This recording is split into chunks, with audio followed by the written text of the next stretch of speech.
pašviečiu ir stovi vilkas.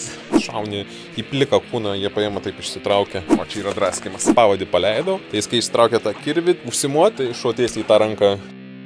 Šiandien studijoje turėjau netgi du svečius - Šarūną ir Foksą. Ai, prašau, atsiprašau, paleiskit, nebedarysiu. Taip, kažkaip panašiai žulikai sako, kai bando laimę bėgdami nuo Fokso. Neverta.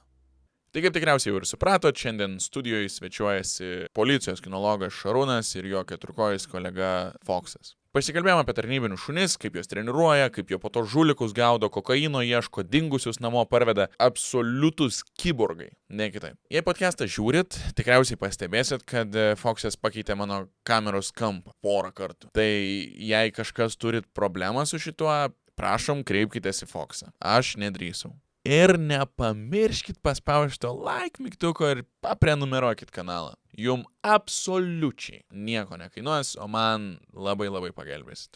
Tai tiek. Gero klausimo. Įsijunkit, pamatysit šuniuką. Pirmas klausimas mano yra, ar jisai žaidžia su žaislais. Tai jeigu jis nežais, tai jis nedirbtų policijai. Ta policijai. proga, iš tikrųjų noriu padovanoti už ateimą į laidą svečiui, ne žmogui iš tikrųjų šį kartą, svečiui keturkojui va tokį žaislą kukurūzą. Ačiū. Koksai čia tau, viskas, matau. Am komanda yra laikymas, nes tuoj prasidės. O čia yra draskimas. Turės veiklos. Nu tai va, aš taip ir pagalvojau, sakai, kad neramus. Pažiūrėsim per kiek laiko. Patikrinsim žaislo kokybę. Jo. Ne iš brangiausių, iškart prisipažinsiu, tai man atrodo šiandien ryt ir nebebus, ne? Nu čia net nebrangumė yra esmė, vat aš kamuoliukus tokius naudoju, kur kainuoja 15 eurų, bet vat neseniai vienas sudraskė, tai 2 metus atkentėjo. Kamuoliukas, kurio beveik kiekvieną dieną realiai mes žaidžiam. Iš ko jis ten padarytas? Iš gumos jisai yra, ten toksai firma gera, šunų pasaulyje žinoma jinai yra, bet pati guma gera. Pati forma yra, jis irgi tuščia viduris aportuojantis, vadinasi, tai yra, kai, na, čia panašiai irgi, kad suspaudė atsistato, vat šuniui šitas labai patinka, nes atrodo, kad jam kažkas gyvo burno yra. Tai va dėl ko irgi jie mėgsta. Nes jeigu būtų kietas, jis pradėtų draskyti. Ir dažniausiai pilna vidurį visi žaislai, kurie kieti, šunis labai greit pradeda jos draskyti. O čia jisai aporto, jisai kandžioja. Tai idealiai gaunas. Idealiai. Tai kaip, mat, pradėkim nuo mažiausių belgo aviganių arba dažniausiai belgo aviganiai, ar ne, būna su tarnybiniai šunis. Kaip tu kelių mėnesių tokį gražų, mažą, jokingą kažkokį plaukų kamoliuką, kuris dar tik laksto ir miega po 8 kartus dienoj, gali pradėti atskirti, kad jisai gali būti tarnybinių šunių ir gaudyti po to žulikus ir kokaino ieškoti? Atskirti, taip, mes turim savo procedūrą, aišku, tarnyboje, tai testavimus darom šuniukus, vat pats irgi, kadangi jau 2 metai dirbu kaip policijos instruktorium kinologu, tai važiuoju tuos testavimus, važiuojam dažniausiai pas veisėjus, visą vadą testuojam šuniukų, ar tai būtų belgo aviganiai, ar vokiečių aviganiai, olando aviganiai, ko gero populiariausias veislės, kurias dabar mes įsigijam. Ir iš esmės visi šunys gali būti tarnybiniais, iš esmės. Tik tai klausimas, kiek laiko užtruks jį paruošti ir kokio lygio jis galės pasiekti. Visi šunys turim omeny tas veislės. Taip. Vienas prašiau, kitos geriau, vėlgi ten dėl galvos formos, dėl snukio formos, trumpasnukiai, ilgasnukiai yra tam tikras dėl kvapo pačio uostymo specifikos. Bet iš esmės visi šunys uosto, visi šunys turi žymiai daugiau receptorių uoslės negu žmonės, jie visi sugeba tos kvapus išskirti, tik tais vėl klausimas tada. Motyvacija šuns, šitų instinktų stiprumas, sveikata ir visa kita. Tai va dėl to mes ko gero ir turim tas veislės kelias atsirinkę, kurias ir testuojam ir kai būna mažas šuniukas, būtent tą ir žiūrim, ar yra, kaip sakom, gamtos duota, genetikos duota, tai ko mums reikia. Tai reikia, kad šuo norėtų žaisti, kad šuo turėtų maisto drive vadinamą, kad norėtų persekiot maistą, ieškot maisto, kad norėtų žaisti su žaislais, būtų jam įdomu, kad neturėtų tam tikrų baimių. Nes su tam pačiom baimėm mano šuo turi tam tikras baimės, vėlgi istorija, kaip aš jį gavau, galėsiu papasakoti, yra ten su niuansais ir jis turi tam tikrų baimių, mes su jom išmokom susigyventi ir dirbti, bet be juo žinau, kad mes galbūt dar geriau galėtume tam tikrose vietose atrodyti. Tai mūsų istorija, kaip aš gavau Foksą, tai aš jam ne pirmas šeimininkas. aš jį gavau 5,5 mėnesių, kas jau yra truputį ūgtelėjęs šuo, sakykime, nebėra tas jau mažas. Tais jo istorija buvo tokia, kad šeima jį nusipirko kaip namų šunį, belgo aviganį Malinua rūšį, nusipirk Kaip namams. pirmą šunį tikriausiai pirko, ne? Nežinau, Nes čia aš tos šeimos dažnas net nepažįstu ir nemačiau, net neteko bendrauti. Bet labai dažnai žmonės prisižiūri, ypač filmų, video visokių gražių, kaip klauso, kokie jie protingi. Taip, jie protingi, bet video ir filmai yra surežisuota, atrinkta ir parodyta geriausia pusė, o blogiausia pusė tai yra žiauriai stipri veislė. Jis ir mentališkai stiprus, ir charakteriai stiprus, energijos bombas yra. Ir gavos, kad šeimina nusipirko su mažu vaiku. Būdamas kelių mėnesių tą vaiką pradėjo gaudyti, pradėjo kandžiot, pradėjo vyrą kandžiot, pradėjo ko gero auklėt, bandyti per jėgą, jis atgal parodė jėgą ir man atrodo, to šeimoje gal mėnesį ar pusantro praleido ir suprato, kad ne jiems ir ieškojo, kur atiduoti tą šuniuką. Tai taip gavosi, kad mano kolegai Klaipėdoje atidavė. Kolega Klaipėdoje pasiėmė jį, ieškojo naujų namų, pragyveno, man atrodo, gal gerą savaitę. Jis turi belgų aviganių kalytę vyresnę už Foksą. Aš sako, per tą savaitę pamačiau, kad sako visai geras šis šuo vis dėlto. Tai atvežė Vilnių, pratestavo jį mūsų instruktoriai, šiaip netai praėjo testavimą ir tuo metu kaip tik aš ieškojau šuns, tai man pasiūlė šitą iššūkį. Tai jis jau buvo 5,5 mėnesių, jau buvo pasiformavus tam tikrą elgseną, buvo tam tikrų niuansų, kur man irgi instruktoriai sakė, kaip šviežiam kinologui, sako, gal tu pagalvok, ar tikrai tokio nori šuns, nes nebuvo jau pats geriausias variantas, tai surizikavau ir prasidėjo ta mūsų kelionė, nebebuvo tas mažas pūkuotas, bet buvo jau su iššūkiais, Bet mes, kai renkamės mažus šuniukus, kad jie ir maži pūkuoti, bet vis tiek žiūrim, kas yra įgimta, nes įgimtus dalykus sutvarkyti, pakeisti yra žiauriai sunku. Bet žiūrė, tarkim, mano tėvai veisia, bet ne taktinius, ne tarnybinius šunis, o cverkšnaucius, bet tu charakterius matai, ne? Taip. Vienas ten bailus rėkia visą laiką. Taip. Viskas gerai. Koks gulk? Kitas ten, būdavo ten pats didžiausias, bet verkia daugiausiai, žinai. Tada maniškis tiesiog sėdi į sieną žiūri. Tokie bairiai, ne? Tai yra tipažai šunų ir vėlgi veislė, tai yra, aš kaip sakau, tai yra knygos viršelis, kuris tau maždaug gali pasakyti, kas bus, bet turinio tu tik sužinosi perskaitęs. Tai lygiai čia tas pats. Belgo aviganis gali žinot, ko tikėtis, kad bus daug jėgos, daug energijos, kietas panašiai, bet tų belgų visokių yra. Yra cholerikų, yra sangvinikų, yra melancholikų. Tai va čia yra tipažas jau pats, va, kur vienas sėdi ir žiūri, kitas tenais naglas lipa, kitas agresiją turi galbūt nuo gimimo. Ir yra pas mus tokių, kurie galbūt ten žmogaus paieško jau nenaudosi, nežinai, kad jis suradęs tą žmogų ko gero, ten jam jau pieš. Prižadins, bet sulaikymams jis yra idealus šuo. Bet yra kitas niuansas, šeimininkai labai vargsta su jais, patys prisibijo jų, šeimos nariai kenčia, ten tikrai šunys tokie, kur jau bent snukio į va tokią patalpą neteis. Tai va, tam tikros funkcijos kenčia, bet apsaugos funkcija, tu žinai, kad jeigu išlipus vykos ta muštynės tave užpuolė, ta šuo tikrai tave apgins. Tai klausimas, ar dar pačiam neklius, bet tai yra ginklas. Tokio tipo šuo, jisai labai mąsto, jis yra staigus, staigiai priima sprendimus ir daug yra pas jį išmokto elgesio. Net kiek gimto, bet kiek išmokto. Bet bazė, kurios mums reikia, kad pradėt dirbti, jisai turėjo. Tai ant tos bazės galima statyti. O kaip testuojat?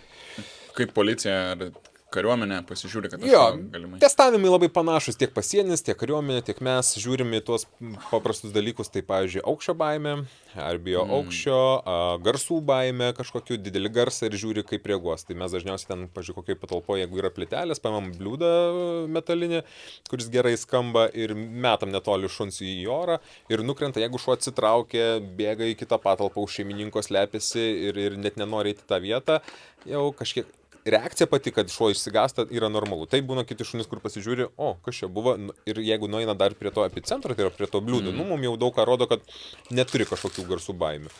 Paskui vedam į tamsias patalpas, tamsoj paiešką darom, imam ant rankų, žiūrim, kaip kliūtis įveikinėje, kiek turi atkaklumo, pavyzdžiui, kokiam grotelėm užstatom kokį kvadratinį metrą ir ten maisto įdedam už grotelių. Nu, jisai užuodžia kvapą ir žiūrim, kiek daug atkaklumo turės, kiek daug jis norės likti prie to grotelių, kaip jis ten darys. Kai kurie šuniukai ten perlipa tas grotelės, peršoka, išverčia.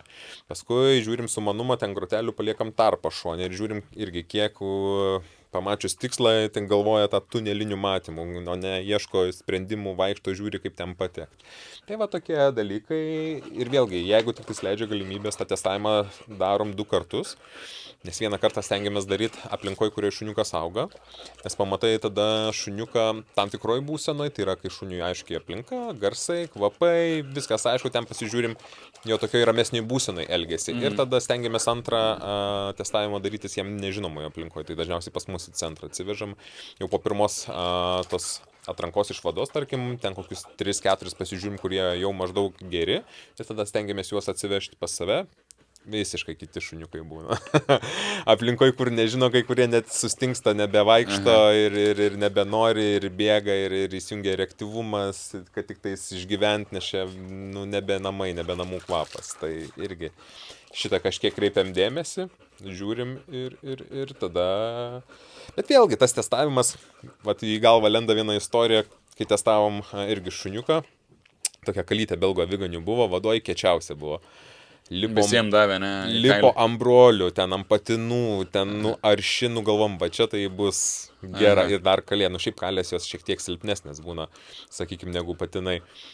Ir mes ją atrinkom tokiai merginai, atėjusiai naujai kinologai be patirties ir galvom, ar jos nesuvalgys ir nebus per stiprus šuo, nes jinai pati iš savęs atrodė labai rami ir jinai tokia yra.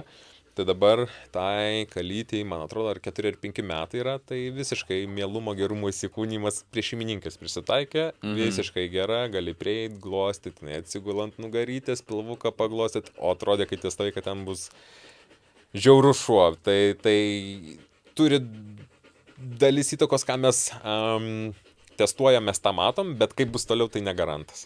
Gali per brendimą pasikeisti šuo, gali nuo šeimininko tam tikros įtakos pasikeisti, kaip sustatysi taisyklės, kokį gyvenimo režimą įstatysi, toks šuo ir bus. Tai didelė įtaka turi ir pats kinologas šuniui. O kas perka šunį, valstybė ar kinologas? Pas mus policijoje konkrečiai yra 2 opcijos. Viena opcija yra, kad gali pats nusipirkti šunį, pats išsitestuoti, parsivežti iš užsienio, jeigu nori. Tada teiki prašymą, kad žiūrėkit, aš turiu šunį, noriu jį su juo dirbti tarnyboje, jeigu jau esi kinologų poskyriai, tai protestuoja, patvirtina tada panaudos sutartį pasirašai su policija. Tai, kad tu leidai naudoti savo turtų policijai, savo ginklų. Tai. Ir kita opcija yra, kad tau ištestuoja, parenka, nuperka šunį, tu tik tais gauni šunį jau viską padarytą ir nuperka policija iš savo lėšų. Tai yra dvi tokios opcijos. Tai kas kaip nori, tas renkasi. Ko gero dažniau renkasi, kad iš savęs, nes yra niuansų dėl pagrindinis klausimas išeinant iš tarnybos. Pavyzdžiui, jeigu aš sugalvočiau, nusipirkau šunį, šunį kokie ten 5-4 metai, ir išeinu iš policijos, jis išeina kartu su manim. Jeigu valstybės šuo, jis neišeina kartu su manim, jis pasilieka kitam kinologui, kitam žmogui, o tu turi palikti šunį ten po 5 metų draugystės. Yra sunku tą padaryti. Tai vien dėl šitos opcijos vis tiek, kadangi šuo tarnauja apie 10-11 metų, tu jau nusimatai, kad visko gali įvykti tam gyvenime, tai nepagaili tų finansų, kas čia vėl kiekvienas, aišku, asmeninis sprendimas, bet dėl šito dalyko dažniausiai perkame iš savų ir pasirašom panaudos sutartį. Ok. Tai ateina tada į policiją ir pradeda testuoti, ne, pradžiai prasitestuoja, tai garsas, tamsa, aukštis, visa kita. Kaip po to jie randa savo kelią į narkotikus, paieškas, į dingusius žmonės, į žulikų gaudimą, sulaikymą, turiu omeny ir panašiai. Aišku, pas mus, kai yra tarnyba, jau yra tam tikra struktūra. Tai kiekvienoje tarnyboje pasienis, policija, vadovybės apsauga, kalėjime, kur yra šunis, yra jau tam tikros struktūros ir pagal poreikį, aišku, žiūri, kas yra reikalinga tai tarnybai, nes, pavyzdžiui, vadovybės apsaugos šunims tikrai ten pėdsekystė ko gero nelabai reikalinga. Jie daugiausiai sprogmenų paieškai mokosi šunis, tai jie daro tai, kas jiems reikalinga. Pas mus yra numatyta, kad kiekvienas šuo turi gebėti eiti pėdsakais, turi gebėti ieškoti žmogaus, turi gebėti ieškoti daiktų, juos ženklinti su žmogaus kvapu, turi gebėti apginti save, kinologą, tai vykdyti sulaikymus ir ten yra bendras paklusnumas. Ir kai tai trunka apie metus laiko mokytis, po šitų metų tu įgyji, kaip mes vadinam, pagrindinę mokyklą baigi, tada eini specializaciją renkės. Tai va, specializacijas 3 turim, jau ten kiekvienas šuo renkasi pagal poreikį, pagal šuns gebėjimus jau žiūrim ir derinam šitos dalykus. Specializacijos yra sprogmenų paieška, narkotinių medžiagų paieška arba lavonų paieška. Tai reiškia, jeigu šuo ieško narkotikų, lavonų neieškos, ko gero, arba ten sprogmenų, tai jau stengiamės nemaišyti. Tai va tenais jau žiūrim, vėlgi, jeigu tenais yra daug paruošta lavonų paieškos šunų, o tų paieškų ten per metus nėra tiek daug, nėra tikslo mums toliau dar 10 šunų tam ruošti, tai daugiausiai narkotiniam medžiagom ruošiam. Kiekviena apskritis irgi žiūrim, ar bent turi ten vieną lavonų paieškai paruoštą šunį. Arba jeigu... Daug Lietuvoje yra apskritai šunų? Pas mus paruoštų šunų iš viso? Tarnybinių šunų. Tarnybinių šunų apie 70 policijoje. Policija. Pasienis tikrai daugiau turi, nes jie daug daugiau naudoja. Manau, bendrai per visas tarnybas, ko gero, keli šimtai, tai tikrai. Nėra taip mažai. Nėra mažai. Aš įsivaizdavau, jeigu... tikriausiai problema yra kokiuose rajonuose, kur nėra, ne? Centriniai Lietuvoje, kur nėra pasienio, kur nėra tiek policijos, jeigu kažkas narkotikai reikia važiuoti iš Vilniaus, Kauno, aplinkinių rajonų. Taip, bet vėlgi priklauso tos situacijos kokios, jeigu ten narkotikai, tai dažniausiai yra, jeigu ten stambesni, sakykime, situacijos su narkotinių medžiagų platinimu, tai yra planuojama, tai jau tu žinai, dieną prieš, 2 dienas prieš, nėra problemos mums iš Vilniaus nuvažiuoti ir tenais į Alytų, į rajoną, į dar kažkur, viskas to tvarkoja. Alytui tam pačiam irgi turim kinologus. Tai vienas kitą dengiam, čia nėra problemos, jeigu reikia čia ir dabar, visada yra pakelimai, tai reiškia, nedarbo metu man dabar gali paskambinti, pasakyti, reikia, aš dabar sėšiu ir važiuočiau ir ne kartą taip yra buvę. Ypač su žmonių paieška. Rudens sezonas, grybautojai, pavyzdžiui, va dabar dirba pamanoj kokie 2 kinologai, kurio vienas šuo yra jaunas, kitos šuo tenais, pavyzdžiui, yra traumo ir nėra dirbančio šuns. Tai faktas, jeigu dingo žmogus ir jeigu reikia čia ir dabar šuns, tai kels iš namų ir važiuosim. O jam jau čia patinka, ne? Jam patinka, tik duok. Jam patinka. Tai va ir dabar negali nusiraminti, nes jis yra veiksmas, o jo visas gyvenimas buvo apie veiksmą ir nors dabar atostogaujam ir jam čiuožia biškis stogas, nes jau, ko gero, 3 savaitę atostogose esam ir duodu iškrovos, atrodo, ir fizinės, ir protinės, bet stogelis važiuoja, nes tiesiog jo gyvenimas toks buvo. Toksai, gulk. Pavargstais kada nors? Taip nuoširdžiai, kad atsigultų ir mėgoti, taip jau dienos metu. Pavargsta, dabar dažniau, nes jau 7 metai, anksčiau būdavo sunkiau. Kur gerai matydavau jo pavargimą, tai po kursų savaitės, ypač paieškos, jeigu vyksta, ar žmonių paieškos, nesvarbu, kur uoslę naudot. Jeigu ten kursų savaitė, tai reiškia, nuo pirmadienio iki penktadienio mes dirbam kiekvieną dieną, tikrai intensyvų, tai šeštadienį, sekmadienį jau galiu būti ramus, kad šuo miegos išsivertęs, tenais ant nugaros, kojas iškėlęs į dangų, kaip vadinu, ir ten tik jo nejudinkis, ten skleidžia visokius garsus. Dabar šiek tiek mažėja tos apsukos, sakykime, bet šiaip fizinės ištvermės labai daug turime. Mes mėgstam į biatlonus važiuoti, padalyvauti. Tai Ramzio biatlone pasienio dažnai dalyvaujam, tai prabėgam 10 kilų su kliūtim, ten su užduotim šuniui. Aš ten grįžęs jau noriu ten pro purvus, pro vandenis visur praėjęs, ten guliu, kvepuoju, jisai pribėgęs, gal dar pažaidžiam, gal kamuoliuką pamėtysiu dar panašiam stiliui, tai sunku ir vėlgi yra klaidinga nuomonė visuomeniai truputį dėl šunų susiformavus, kad juos reikia labai nuvarginti ir turėsi ramų šunį. Vėlgi nuo veislės priklauso, bet jeigu aš nuo pat mažumės jį būčiau labai varginęs vien tik fiziškai, tai aš jį būčiau treniravęs ir po kokių ten 2 metų man nebeužtektų pačiam jėgų jį nuvarginti. Tai labai svarbu, norint, sakykime, nuvarginti, to balansą pasiekti tiek fizinio, tiek protinio duoti iškrovos. Nes jeigu aš vien bėgiosiu, ten jį ganysiu, su dviračiu važiuosiu, duosiu lėkti, tai aš po metų 2 man neužteks paroj laiko jo, nes pasitreniruojasi širdis, raumenis ir visa kita. Tai aš turiu truputį duoti ir smegenim apkrovos, dėl ko uoslės visi pratimai labai vargina šunis ir tenais gali padaryti paieškos 15-20 minučių ir tu pusdienį turėsi ramesnių jau. Nes jis masto, ne, labai daug. Taip, nes ten tūkstančius kvapų molekulių traukia, turi atskirti, iš kur ateina stiprėjimas, nueiti, vėl atlikti tam tikrą funkciją. Tai čia verčia labai daug mąstyti. Čia griaužt, bėgti, atnešti kamuoliuką, čia nereikia daug proto. Tai jiems čia yra smagu, jie treniruojasi, faktas, bet turim šitą derinti. Tada nekenčia namai, nes negriaužia jų, nekenčia nervai, nes nei cypia, nei loja, nei nieko, jis irgi eina į savo poilsio režimą, vėlgi namuose yra tam tikros taisyklės, yra tam tikras režimas, jis puikiai žino, kad namuose niekada mes nežaisim, nesiduosim, nes tai nuo mažens buvo skiepėjama, kad namai yra ramybė. O visa kita yra darbas. Nes lygiai tas pats, jeigu man 3 nakties reikia su juo dirbti ir aš atidarysiu mašinoje narvą, sakysiu, einam pėdsakysiu, sakys, žinok, aš pamiegot. Nu ne, mums netinka tokie šunys. Mums režimas turi būti atariau narvais, 100% turi būti pasiruošęs. Narvo atidarimas, jam reiškia, tuoj bus veiksmas. Kiek toli galima eiti su mokymu? Esu matęs video, visi esame matę tų video, kai ten užrištom akim, ant siaurų paviršių, aukštai jie eina drąsiai.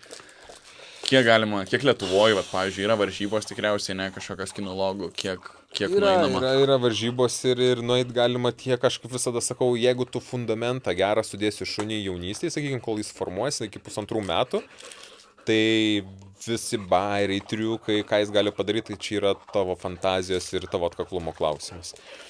Mes turėjom kažkada, ten tiesiog tokia Facebooko grupė yra belgų mylėtojų, sakykime, grupė, ten gal 1,5 žmonių Lietuvoje, kas turi belgus arba kas ten nori įsigyti, informaciją dalimis.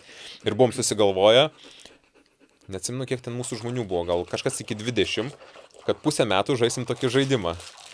Susiregistravom visi, kas nori, kad sekmadienį įkeliam video, eilės tvarką pasiskirstėm, ten lentelę pasidarėm, viską rėmėjus netgi turėjom, pasiskirstėm lentelės, kad sekmadienį įkeliam video su kažkokia užduotim, ką šuo padaro. Komanda, triukas, bet kas. Ir per savaitę visi dalyviai turi išmokyti to triuko. Vienas žmogus sumąsto, ne? Taip. Ir visi seka. Ir visi turi sumesti video per savaitę laiko. Taip. Ir va taip keitėmės ir pusę metų, va taip žaidėm. Kokių ten nedarėm. Ir mokėm šviesą išjungti, ir atnešti buteliuką, tenais ir aplinkui apeiti, ir greta, ir tarp kojų, ir ten, visokių bairių. Tai va, jeigu šunį viskas gerai sudėta, per savaitę išmokyti kažkokių komandų, triukų yra čia tik tavo fantazijų klausimas. Pavyzdžiui, kai buvo mums užduotis išjungti šviesą, aš išmokiau gal per kokį 15-20 minučių, kad pribėgtų nosim punkt ir išjungė į jungtuką. Tai yra labai paprasta, tiesiog reikia turėti bazę padarytą, kad jis žinojo markerį, tai yra klikerį žinojo, aš jam parodžiau vietą, per tą vadinamą operantinį mąstymą, tai yra vidinė motyvacija, šunį užskatinu, kad kažkas vyksta su tuo jungtuku ir kai tu padarai su jungtuku nosį priglaudį, ateina klikeris, jis supranta, kažką gerai padariau, maistas. Ir jis tada žiūri mane, laukia, aš nieko nesakau, jisai vėl prilėtė, aš vėl klik, maistas, aš turiu paliesti tą jungtuką, kad gaučiau maistą. Labai paprasta. O gerai, ką daro, tarkim, tarnybiniai šunys, kokios buvo įdomesnės ar operacijos Lietuvoje, kur, nežinau, teko į tamsojų aukštai, siaurais paviršiais. Vyksta tokie dalykai šiaip? Vyksta. Faktas, kom ir įdomus, ko gero, tas mūsų darbas yra, kad tu ateini į darbą, tikės, kad bus eilinė diena, bet tu nežinai, kur atsidursi ir ką darysi, ir kaip viskas pasisuks. Aišku, mes pradirbom gatvėje, vadinamoje to reaguodami įvykius į 5 metus. Tai per tos 5 metus tikrai nemažai kur sudalyvavom. Tai yra tekę labai daug ko daryti ir sulaikymus važiuoti ir naktį Labanoro girioje ieškoti močiutės pasidingusios 94 metų, išėjo grybauti vakarė ir dingo. Klasika, ne? Jo, Labanoro girioje vaikštau su šuniu savo naktį ir ieškom. Paskui tenais tokie žmonės irgi atėjo, pradėjo pasakot, kad jinai ten jau kalbėjo kaip ir apie savižudybę, kad jinai čia našta yra ir šalia upelis, jie kažkaip apie tą upelį labai pradėjo šnekėti. Tai 3 ar 2, man atrodo, nakties ten su vietiniu šokom į valtį tokią, Foksas kartu, plaukėm upeliu gal kokį 1 kilometrų vidurį nakties, darbo metu aš su uniforma, su ginklu, plaukėm upeliu. Praplaukėm, apžiūrėjom tiesiog krantus, jis labai ten nebaisiai gilus, neradom, vėl išlipom, vėl vaikščiom, tai va tokios naktis. Radot močiutę? Istorijos pabaiga praaiškom visą naktį, mes atvažiavom, man atrodo, ar 11 vakare. Visą naktį praaiškojom, 7 ryto jau ten prašvitė buvo, jau ir pasienio kinologas atvažiavo mūsų keisti, sraigtasparnis atskrido ieškoti. Ir mes ieškom ir grįžom į bazę, laukiam, man atrodo, kol atvažiuos pasienio kinologas ir atvažiuoja toksai BMSas, atsidaro duris ir močiutė šitą išlipa su dviem maišais grybų. Žiauriai kieta bobulė. 96? 94 metų. 94 metų. Grįžta, sakau, močius, sakau, mes jūsų ieškom. Ko tu? Dabar, sakau, žiūrėkit, sraigtasparnis skraido, sakau, jūsų ieško. Eik, sako, nebedurniuok. Dar grybų bandė siūlė, tai pasirodo, jinai papasako, kad išėjo grybauti. Pradėjo temt. pasiklydo. Aišku, nors jinai tos miškus labai gerai žino, nes ten ir ta jų sodyba prie, realiai ten miške. Tiesiog sako, pasiklydau, nebesusirientavau, rado medžiotojų bokštelį, įlipo į medžiotojų bokštelį, pernakvojo, prašvito ryte, išlipo, susirientavo ir parėjo. 94 metų. Sako, aš naktį girdėjau, sako, vaikščiau, šūkojo kažkas, tai aš su vietiniu, kai vaikščiau, tai sako, mes iki to bokštelio, sako, kiek 200-300 metrų buvom daėję. Ir paskui tiesiog nuėjom iš šonų. Tai vėlgi, va, tokiose situacijose šunį būtų paprasta ganėtinai rasti galbūt.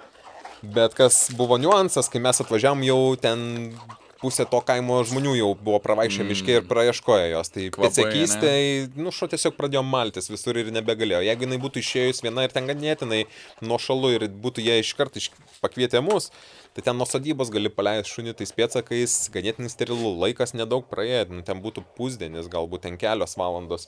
Tai šunį nueit tokiais pėdsakais, surast, čia tikrai nesudėtinga, mes kiekvieną savaitę darom tokias pratybas, užduotis, tiesiog ir čia jų kasdienė duona.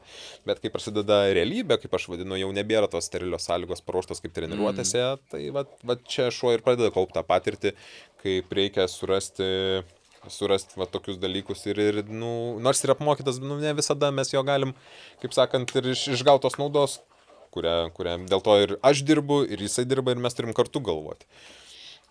Irgi yra, atsimenu istoriją buvus, naktį gavom irgi iškvietimą dėl vagystės, atvažiavom, toksai namas irgi šalia miškelio ir mašina stovėjo už namo, ten statybininkas ir mašinai buvo įrankių labai daug prikrauta statybinių.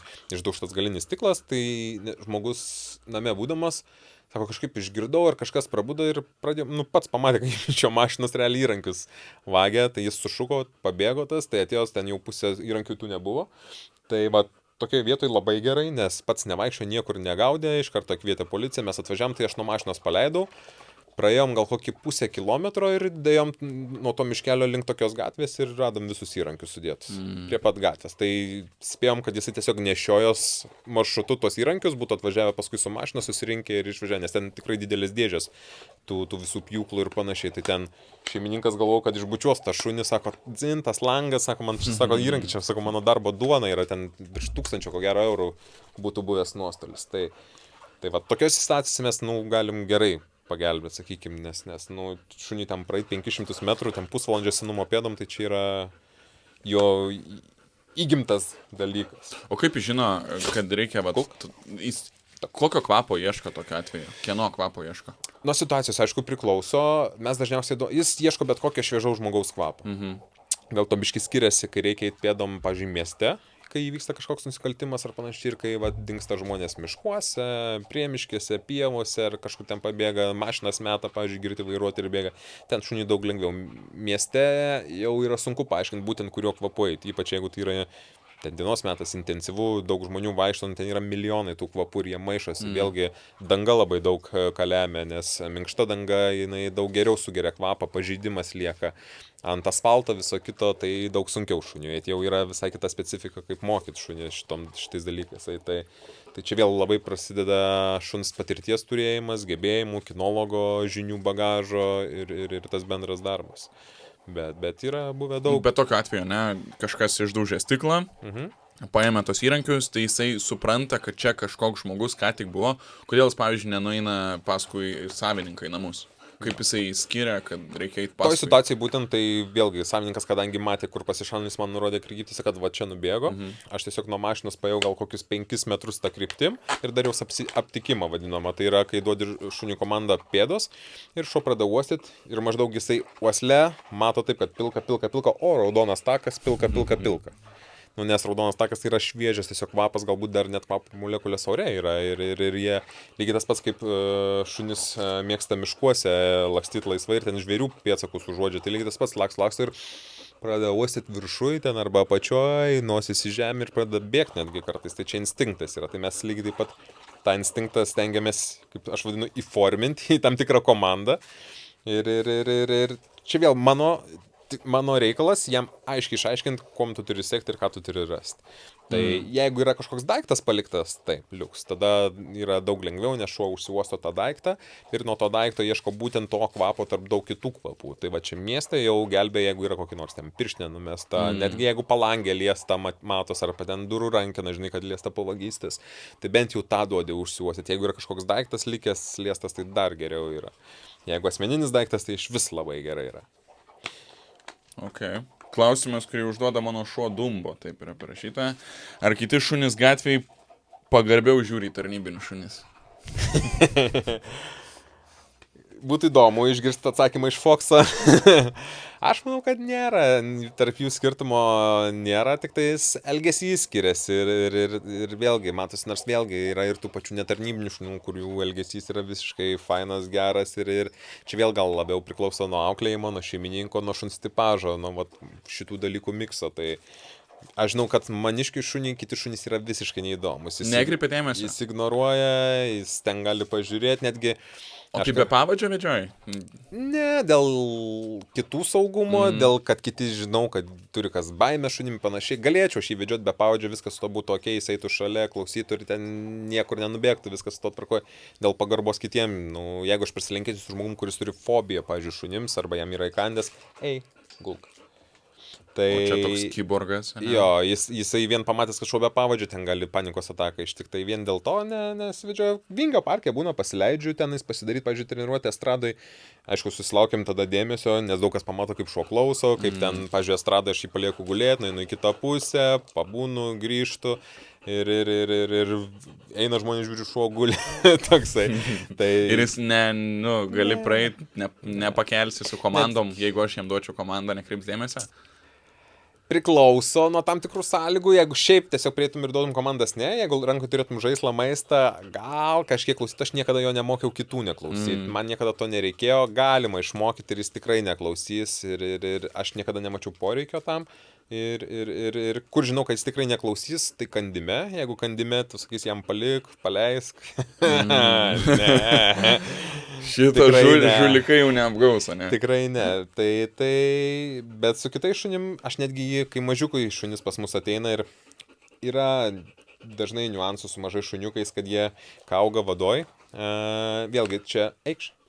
Nuo veisėjų priklauso, bet dažniausiai jie atskiria truputį nuo tėvų, nuo mamos, tėvo, dažniausiai netgi ten tėvo net nebūna, nes dažniausiai kitas kažkoks iš kito veislyno šuo būna, tai tik tais mama, vėlgi, jeigu ten mama šiek tiek kietesnė, neleidžia prie šuniukų, kad nesužeistų, nes būna, vėlgi, natūrali atranka, jeigu gamta taip surėdijus, tai jeigu silpnas šuo, koks nors ten ligotas, gali būti netgi pati mama ten perkanda, sulaužo stuburą, kad tiesiog neišgyventų tą šuo, nes, taip jau yra natūraliai daryta. Tai truputį prisaugo, bet kitas niuansas yra, kai jie ateina pas mus, pas juos iliuzija likus, kad visi kiti šunys yra žaidimo objektai.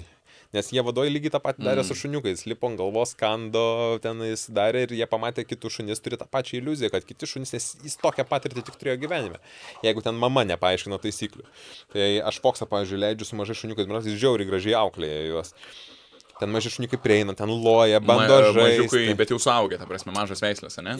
Ne. Tie patys belgavikai, ten kokių 3-4 mėnesių, kurie ateina pas mus. Jie ten lipa, bando taisyklės savo, bando peržengti jas, Foxas labai gražiai kenčia, laksto, visą kitą, bet kai peržengia taisyklės, tai, pavyzdžiui, ten įkanda į koją, į uodegą, ten ant galvos lipa, jis labai gražiai auklė. Tai pirma yra perspėjimai, tai duoda su dantim kelis kartus, jeigu šuo nenusiramina, tada užspaudžia, su snukiu padaužo, niekada nekanda, atrodo, kad ten pjauna, šuniukas įsigąsta klykia, bet ten kelios sekundės įvyksta, Foxas atsistoja ir toliau gali bimbinėti, vaikščioti šalia to šuns, o to šuniukas, to šuns nėra, mama, tetė, aš viskas. Ir jis labai greitai sužino ribą, ties kurie peržengia, ties kurie jis gali toliau bendrauti su šuo, to šuniu gali eiti, uostytis prie jo, viskas su to yra tvarkoje, bet jis jau žino ribą, tai va. Čia vėlgi apie psichologiją gal daug šuns sako, kad jis moka tą daryti, tai yra įgimta, psichologija ganėtinai stabili ir mums reikia tą statyti po šunis, nes mums tokių šunų reikia. Vėlgi, jeigu mano šuniui būtų įdomus kiti šunis, aš kai jį tik pasimėjau, aš turėjau savo didelį prioritetą padaryti, kad jam kiti šunis būtų nei labai gerai, nei labai blogai, kaip medis, neįdomu, nes elementari situacija, kažkada turėjom irgi, ieškojom po mašinos vagystės ir atsimenu, einam per tokį naktį per sodų kvartalą, gatvė žiauriai siaura, ten gal kokių 4-5 metrų, nu, sodo gatvelė. Ir iš visų pusių kiemuose vienas šuo ten palaidas atbėgo prie vartų loja, kitas tenais būdoj loja, nu ir ten naktį jau gerai girdis, o aš einu pėdsakais. Tai jeigu mano šuo kreiptų dėmesį į šunis, jis mestų tos pėdsakus, pradėtų lot atgal ant šunų. Ne, Foksas tiesiog ėjo pėdsakais ir praėjo mes tą gatvę ir jis net galvos nepasuko. Tai va, vėlgi, jeigu man tai pradėtų jo elgesys maišyti darbę, nu aš turiu spręsti šitą problemą. Jam tas tiesiog triukšmas yra, ne? Kaip tą indą mest, nėra skirtumo. Taip, jis turi, pas mus vadinamas tas indiferencinis dirgiklis, kuris nieko nereiškia, tai kuris neduoda jokios informacijos, tai jam gali prie ausies ten 10 cm lot šuojus, pažiūrės, loja, nu gerai. Bet jeigu jį palies, jeigu jam tik įkas arba peržengs ribą, jis kals atgal. Taip ir ausies galiuko neteko, taip danties neteko, nes buvo biškiai susipjovęs, buvo ne? su kolegų šunim truputį pasiaiškinęs santykius, bet tai yra normalu. Bet čia visi alfos jaučia, jie tikriausiai galvoja, kad jie visi alfos yra, ne? Tengiamės tokius atrinkinėti, kurių charakteriai kietesni, sakykime, dėl to ir gaunasi, kad pas mus tokie visi, sakykime, alfas. Kiek mes pataikom atrinkant, kiek ne, aišku, kiek šeimininkas dar tai ūkdo, bet, nu, vien gyvenimo režime, nu, bent jau aš visada jam taisyklę stačiau, kad tu kiečiausias, kad tu visada laimėsi, kad jeigu mes kovojam va su žaislu, tu laimėjai. Nu, aš niekada nelaimėsiu, ypač kol mažas dabar, tai aišku, aš laimiu, kartais išplėšiu visą kitą, bet jis puikiai žino, dėl to jis dabar su savo resursu burnai gali eiti pas svetimą žmogų, vat pas tave norėjau kelis kartus eiti ir siūlyti tau kovą. Paim. Ir kai paima svetimo žmogus, kovojam, kaip fainai, ir aš žinau, kad aš laimėsiu, nes aš turiu tokią patirtį. Tai apie šunų psichologiją, kad jis sako, kad jis su savo resursu, kurį brangina, kurį žiauriai mėgsta, sugeba eiti, yra antiek tvirtas ir savim pasitikintis, kad eiti pas svetimą žmogų ir siūlyti jam kovą. Ko dažniausiai šunys daro resursų saugojimą. Vėl tą patį nori daryti. Jie kaip tik saugo resursą, po savim kiša, bando pabėgti su resursu. Agresija rodo, kad tik neprieik prie manęs tenais, jeigu maistas bando greit suvalgyti. Tai va čia yra priešingas dalykas, nu jau negeras, kai jis jau eina iš tos normų ribos į blogąją pusę. Gulk? Turi socialinės garantijas jie kažkokias? Turi. Darbo metu po to pensijoje? Pensijoje ne. Darbo metu mes gaunam veterinarinės išlaidas visas apmoka, tiek jeigu atsitinka kažkas, tiek planinės visas skiepai ir visa kita. Maistą gaunam ir visą įrangą realiai gaunam. Nu, sakykime, bazę įrangos gaunam, kurios reikia. Jeigu ten nori kažką jau tobulintis pats savo kitis, nes petnešas ar dar kažką, faktas, kad jau iš savo, bet šiaip tikrai neblogai gaunam. Dėl pensijos... Tai vien maistas jau, ne? Aš įsivaizduoju toks šuo, kiek jis įvalgo per dieną? Jis suvalgo apie kokius 300-400 gramų. Ai, tai nėra taip. Jis nedaug. Jo. Vėlgi nuo maisto, aišku, priklauso koks maistas. Kai jis buvo jaunas, jis buvo žiauriai kūdas, aš jį stengiausi atmaitinti, bet vėlgi čia tokia veislė, aš jam naudau ten 8, man atrodo, 100 gramų. Nu, ten 2,5 normos beje gavus. Nieko, jis netaugo to svorio, daugiau kakodavo tiesiog ir tiek. Atėjo tam tikras laikas, man atrodo, 3 ar 3,5 metų, bum, šovė tas tonusas, raumenų tiesiog branda, atėjo hormonai ir visa kita, metabolizmas gal šiek tiek sustojo. Tai pridėjau, man atrodo, 2 kg ir tas svoris po dabar laikosi. Jis nėra pats kūdžiausias, nėra ir pats stambiausias šuo, bet belgam vėlgi antsvoris yra peilis. Širdžiai, sanariams, tai dėl to mes stengiamės nepiknaudžiautom, juolab, kad jau artėja ta senatvė po truputį mums. Tai... Kada skaitosi jau tarnybos pabaiga, jam dabar 7, 8? Jam dabar 7. Šią vasarą su jo 7. Tarnybos pabaiga dažniausiai būna tada, kada sveikata nebeleidžia, kada nebesilaiko egzaminų. Nes egzaminus laikom kas 1,5 metų. Ir jeigu jau atvažiuoja ir nebesilaiko egzaminą, arba matom, kad jau sunkiai eina ir visa kita, nors neseniai buvo atvažiavęs irgi vienas kolega iš Mažeikių su 13 metų belgo viganiu. Eina pėdom, pavyzdžiui, kilometras pėdų yra. Pirmus 400 metrų eina, tempia, viskas gražu. Paskui jau, kaip sakėm, dirbo iš patirties. Matos, kad nori, užuodžia, viskas gerai, bet jau sveikata nebeleidžia. Tai jau viskas, pasakėm, kad žiūrėk, jau saugoktis arba galvok apie kitą šunį, jau imkis, arba jau baigsi. Nes, tiesiog šuo atidirbo savo, pareina sąnariai, nors jiems darbas iki pat, ko gero, mirties yra numeris 1. Tai aš norėjau klausti, ar jiems depresijos nėra po pensijai. Tai vėlgi, pensija dažniausiai, kai vadinkim tą pensiją, kai baigia tarnybą, jie lieka pas kinologą, daugumoje atveju, tai vėlgi nėra taip, kad tu uždarėjai namuose tenais ir gyvena. Duodi tų treniruočių, duodi žaidimų tų pačių, tas, ką tu darėjai ten 10-12 metų su juo, nepasikeičia vieną dieną, tu lygiai tą patį režimą namie palaikai iki tiek, kiek šuo gali. Čia kaip profesionaliem atletam, ne, kad negali sustoti tiesiog. Taip. Nes tikrai gali pareiti ir ant smegenų, vadinkim. Aš manau labiausiai. Taip. Tai aš vien dabar, atostogas truputį nukrito mūsų režimas, jau nebėra tiek aktyvus, kad ten kiekvieną dieną jau kažką darytume ir aš jau matau iš jo, kad jisai jau toksai ant nervuko ir ten reikėtų galbūt nedidelio konflikto, kai jis paaiškintų kažkam, tai duodam tos iškrovos ir vėlgi pats esi pratęs jau per tiek metų su juo darytis, tai yra tam tikra rutina išsisąlygojęs ir tai vadinkim ta pensija nėra, kad sustoja tiek, kad tarnyboje nebetlieka tų funkcijų, bet karts nuo karto ten ir tom pačiom pėdom gali prasieiti ir ten paklusnumo pasidaryti schemas.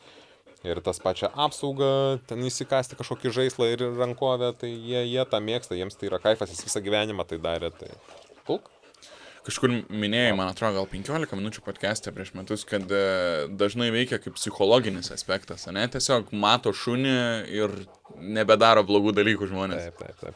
Faktas, nes taip kaip mes ir kaip patys pareigūnai save prezidentuojam, savo kalbą, savo atrodymu, vėlgi vienaip reaguoja, kai merginos galbūt atvažiuoja ten į kažkokį, sakykime, kipišą, kai atvažiuoja vyrukai, ten ypač aukštesni, gerai pasikalbėti, vėlgi kitoks, tai kai tu ištrauki šunį ir jeigu dar tas šuo daro atrodo toks lengvas psichas, jiems atšoks ta ten fantazija eiti jau į artimą, bent jau kontaktą. Tai tikrai veikia, vėlgi tie patys renginiai kažkokie, mitingai, dar kažkas, tai vėlgi, jeigu tu su šuniu kažkur stovėsi, vertina tai žmonės ir žiūri ir supranta, vėlgi yra, ko gero, ta opinija viešoji sudaryta, kad, jau čia šuo tarnybinis, tai čia jau bus vau, ne visi tie jau vau pas mus tie šunys, sakykim, bet kartais tas šuo gali būti bailys, ten neturėtų to kandimo, bet tu padaryk komandą svetimas, kad jis gerai lotų, mes turim tokių šunų, vokiečių veganis, didelis, kokių kem kilų. Tikrai nėra ten drąsiausias, kuris kastų, jis iš baimės galbūt netgi gerai loja, bet to kandimo ten nėra. Tai mes tiesiog ypač, jeigu ten mergina ir nenori daryti tos apsaugos, jai, pažiūrėjau, nepatinka, nenori šitos disciplinos, jinai geriau darys pėdsekystę ir ant pėdsekystės tą šunį kels ir viskas to yra ok. Bet tu pasidaryk savisaugai, komandas svetimas, kad lokant artimiausią objektą ir jis ten taip palos, kad atšoks fantazija visiems. Kosmosas, mes turėdom labradorą, irgi 42-3 kg ir aš atsimenu tą lojimą. Ir tada dabar jau, nežinau, 8 metai su cverkšnauceriais. Ir tu girdi tą, it's okay. Ir tada išgirsti didelį šunį lojant. Eik, tiesiog atrodo žemais pareina, žinai, toksai, pagauna. Esi matęs tą video, kur policininkas imituoja šunį Amerikai? Kur loja ir išeina. Nėra tekę daryti šitą patiem. Ne, turiu šunį dažniausiai prie savęs, bet tai vėlgi apie tą viešąją opiniją, jeigu ypač Amerikoje tokioje, kur šunys yra žiauriai naudojami, ten visur kame ir tikrai daug žiūrim, analizuojam šito dalykų, vėlgi ten teisinė bazė kitokia yra, bet jau netgi patys tie nusikaltėliai žino, kad jeigu yra šuo, geriau jau ko gero išlys, tai užteko padaryti, išlys, ten jo ir ten ateina vos nepasiduoda, tai vėlgi, bet yra labai gerų video tų pačių Amerikoje, mačiau kaip irgi eina pėdsakais tais pačiais, eina į kiemą ten prie šiukšliadėžę, šuo pašoka, su nosim rodo, kad čia pradeda lotą, daro šiukšliadėžį pasislėpęs, tai čia irgi pagelbė ir matyti iš tų visų video visko kyla ta viešoji opinija, kad jeigu jau šuo, tai geriau pasirodyti, nesislėpti. Kokius greičių bėga? Oi, greičio aš nepasakysiu. Šiaip tai dabar neseniai dalyvavom biatlone varžybos ir viena iš užduočių buvo greičio rungtis. Ir ten bėgom net trumpą atkarpą yra startavimo šuns ir ten matau su tokiu aparatu greičio šunį. Tai ten šunų greičiai buvo kažkas apie 32 km per valandą, 30, man atrodo, kažkas apie 32-33 fiksavo. Jo, pernai 3 vietą šitoj greičio rungty paėmėm, šiemet nepavyko praeiti atrankinės. Šiemet apsaugos rungty paėmė 1 vietą ir plaukime paėmė 1 šitam biatlone. Dar senukas, kaip sakant, bet dar... Ne, dabar beveik jėgų žydėjame. Biški jau čia sauleliai. Sėsk. Kiek jie gyvena? Priklauso vėlgi nuo gyvenimo sąlygų visko, bet belgų išgyvent 12, 13, 14 metų, skaičiau, normalu. Tarnybiniai šunys šiaip truputį mažiau gyvena, nes kyla dėl pačio gyvenimo režimo truputį susidėvi, kaip aš vadinu, greičiau. Jeigu ten namuose, tai gali tikrai ir 15 išgyventi. Balsas.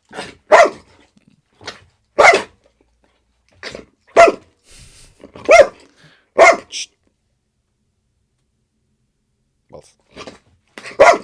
Jeigu jeigu pagauna bėglį, tu gali pasakyti, baik ir jis nustos iš karto? Ne. Ne iš karto, ne? Ko gero ne, mokom to, bet ten yra truputį kitas niuansas, kad drive labai užkyla ir mes netgi Ir dar priešinasi žiauriai. Jis ir priešinasi, juda šuo kovoja ir kovoja, kad jisai paliktų. Taip, yra čia du niuansai. Išoriškai tai labai gražiai atrodo, per treniruotės darant su apsaugom Foxas tą padaro, viskas ok, bet aš žinau, kad tai ir nėra gerai iš esmės, nes realiai tu šunį mokai, kad kandime tau reikia laukti signalo, kada paleisti. Tai reiškia silpnėja kandimas, jis kandime pradeda galvoti apie paleidimą ir gali interpretuoti bet kokį signalą. Ir tas pats žmogus gali pradėti klykti, kažką panašaus pasakyti, gali šunį ateiti smegenis informaciją, kad o gal reikia paleisti, nes už tai mane apdovanos. Nes jeigu aš kažką moku, kad paleidimas reiškia turi būti apdovanojimas. Tai pas mus, mes kai mokom to paties kandimo, dažniausiai darom mechaninius nuėjimus, tai darom priešingai, kad aš tave nuiminėju su jėga tam, kad tu dar labiau laikytum ir turėtum. Nes man to reikia, kad jeigu tu sulaikysi bėglį ir jisai bandys išsitemti ranką, kažką daryti, tau tu turi dar labiau laikyti. O negalvot, kad to reiks paleisti. Kiek neapsimoka bėgti nuo šuns. Ja, turėjom situaciją irgi dažnai pasakau, nes nedaugelį kartų, kur aš jį naudojau sulaikymams, tai buvo žvėrynė, jo. Irgi gavom ten pranešimą, kad kada vyras vaikšto po žvėryną su kirviu, akivaizdžiai neblaivus, nestabilus, kapoja namus daužo tiesiog ir žmonėm grasina su kirviu, ten irgi mosikuoja. Ir atvažiavom su kolegiam ir žmonės ten buvo tokioje antram aukšte terasai, nurodė maždaug, kur jisai nubėgo. Kolega su kolegė ieškojo kitoj pusėje, aš Foxą iškart išsiėmiau į kitoj pusėje, ieškom, sportinis interesas suras, nes čia ir dabar ką tik buvo, o ten nėra kur labai nubėgti. Ir girdžiu kolegą rėkia ir per raciją, ir aš jo balsą dar girdžiu, nes netoli buvo, radau šarai, atvaryk. Atėjau, tai jisai tokiam apleistam name užsidaręs tokiam sandėliukė. Ei, gulk. Palik, lauk. Tai užsidaręs tam sandėliukė, laiko duris užsidaręs įsirėmęs, o mano kolega bando jas atidaryti. O aš stoviu prieš tas duris, maždaug, gal čia toliau negu čia duris, kokie 7-8 metrai su Foxu tarp kojų. Kolega ten bando atidaryti tas duris ir pavyko jį išplėšti ir taip gaus, kad jisai save užsidarė, prisispaudęs tom durim ir aš gavus tiesiai prieš tas atidarytas duris. Ir jisai pradėjo ant manęs eiti ir iš čia kirvių traukti šitą. Tai aš aišku, ten jam daviau komandas, ten gul, bla bla bla, bet nespėjau už šunį duoti komandas, tik pavadį paleidau. Tai jis kai ištraukė tą kirvį, užsimuot, tai šuo tiesiai į tą ranką, kur tas kirvis ir buvo. Foxas čia buvo, ne? Jo, Foxas. Tai turėjau biškį atstumą įsibėgėti, iš to šuolio ir išgriebimo parvertė jį. Tas kirvis ir nukrito į apačią, mes jį ten labai ramiai sulaikėm, tai tol, kol mes ten jį sulaikinėjom, jis tą ranką ten laikė. Vėlgi, jį nusiimt buvo paprasta, nes jis pats galvojo, kas čia dabar vyko, nes tas gyvų kandimų mes neturim daug. Bet aš, kai pasakiau palik, jis ir spjovė ir man toks, palikai, okei, pagyriau jis ir toks, čia viskas gerai buvo, kad įkandau, fainai. Tai susilaikėm ir viskas gerai. Tai vėl paskui analizavom daug šitą situaciją ir iš bodžio kameros. Technikų kandimų pas mus yra labai įvairių, kai kurie moko, pavyzdžiui, kasti tik tais į kojas. Nei į rankas, nei į viršų į kojas. Tai va tokia situacija, jeigu mano šuo būtų mokintas kasti į koją, galvoju, kas būtų buvę. Jei jis būtų įkandęs į koją, ten vyras būtų virš 3 promilių. Su kirviu rankoje. Su kirviu rankoje. Ir aš šitos ekstazės, jis tos skausmo gal net pradžiai labai nejaustų. Ten labiau suveikė neskausmas, o tai, kad jį nubloškė į apačią ir neutralus ir pametys tą kirvį. Bet jeigu jis būtų kandęs į kojas, to kirviu galbūt tam šuniui ir užvanojęs. Gerai, tai va aš džiaugiuosi, kad to situacijai jis sureagavo į tą ranką, vėlgi, kadangi jinai judėjo ir laikė kažką, vėlgi, šunį iš karto taikinys aiškus. Tai vėlgi, mes netoli buvom, aišku, dėl to aš toj situacijoje ir rizikau ir leidau šunį, nes, ko gero ir pats būčiau dar spėjęs kažkiek sureaguoti.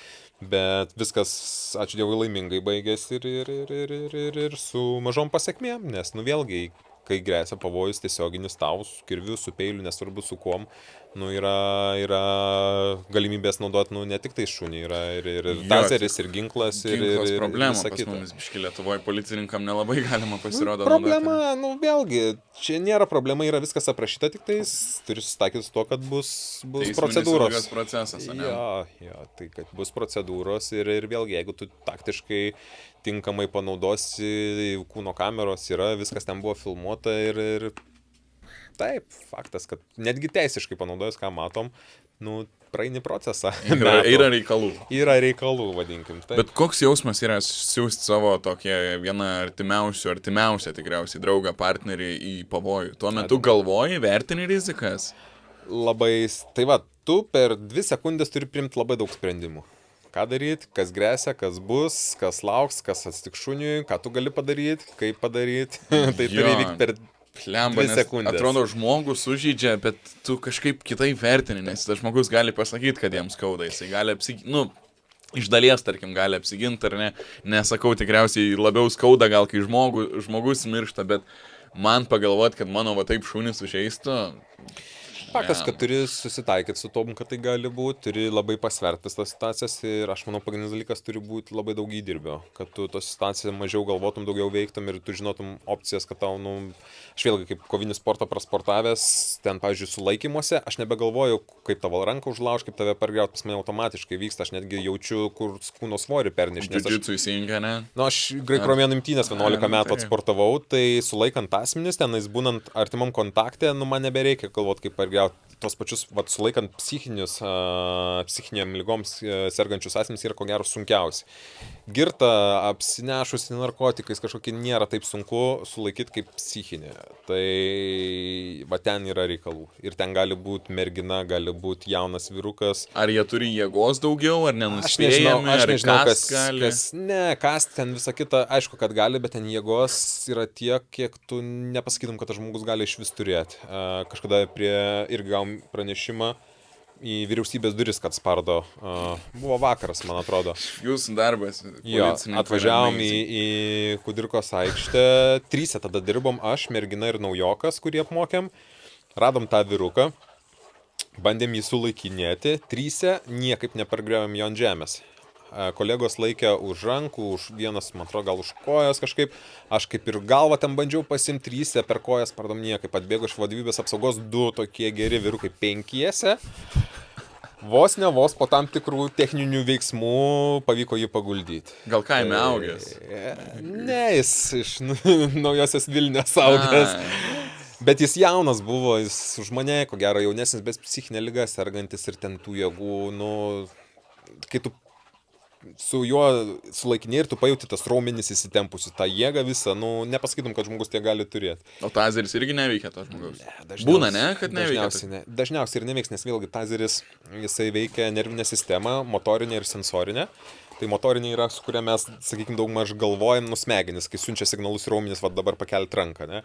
Tai pas juos kažkur sujungimas nevyksta. Aš pats bandęs tazerį, aš neįsivaizduoju, kaip gaunant šitą laidus, tu galėtum kažką padaryti, tau traukia visą kūną, tu nieko negali padaryti, tas ten 5 sekundės atrodo pusė gyvenimo tavo eina.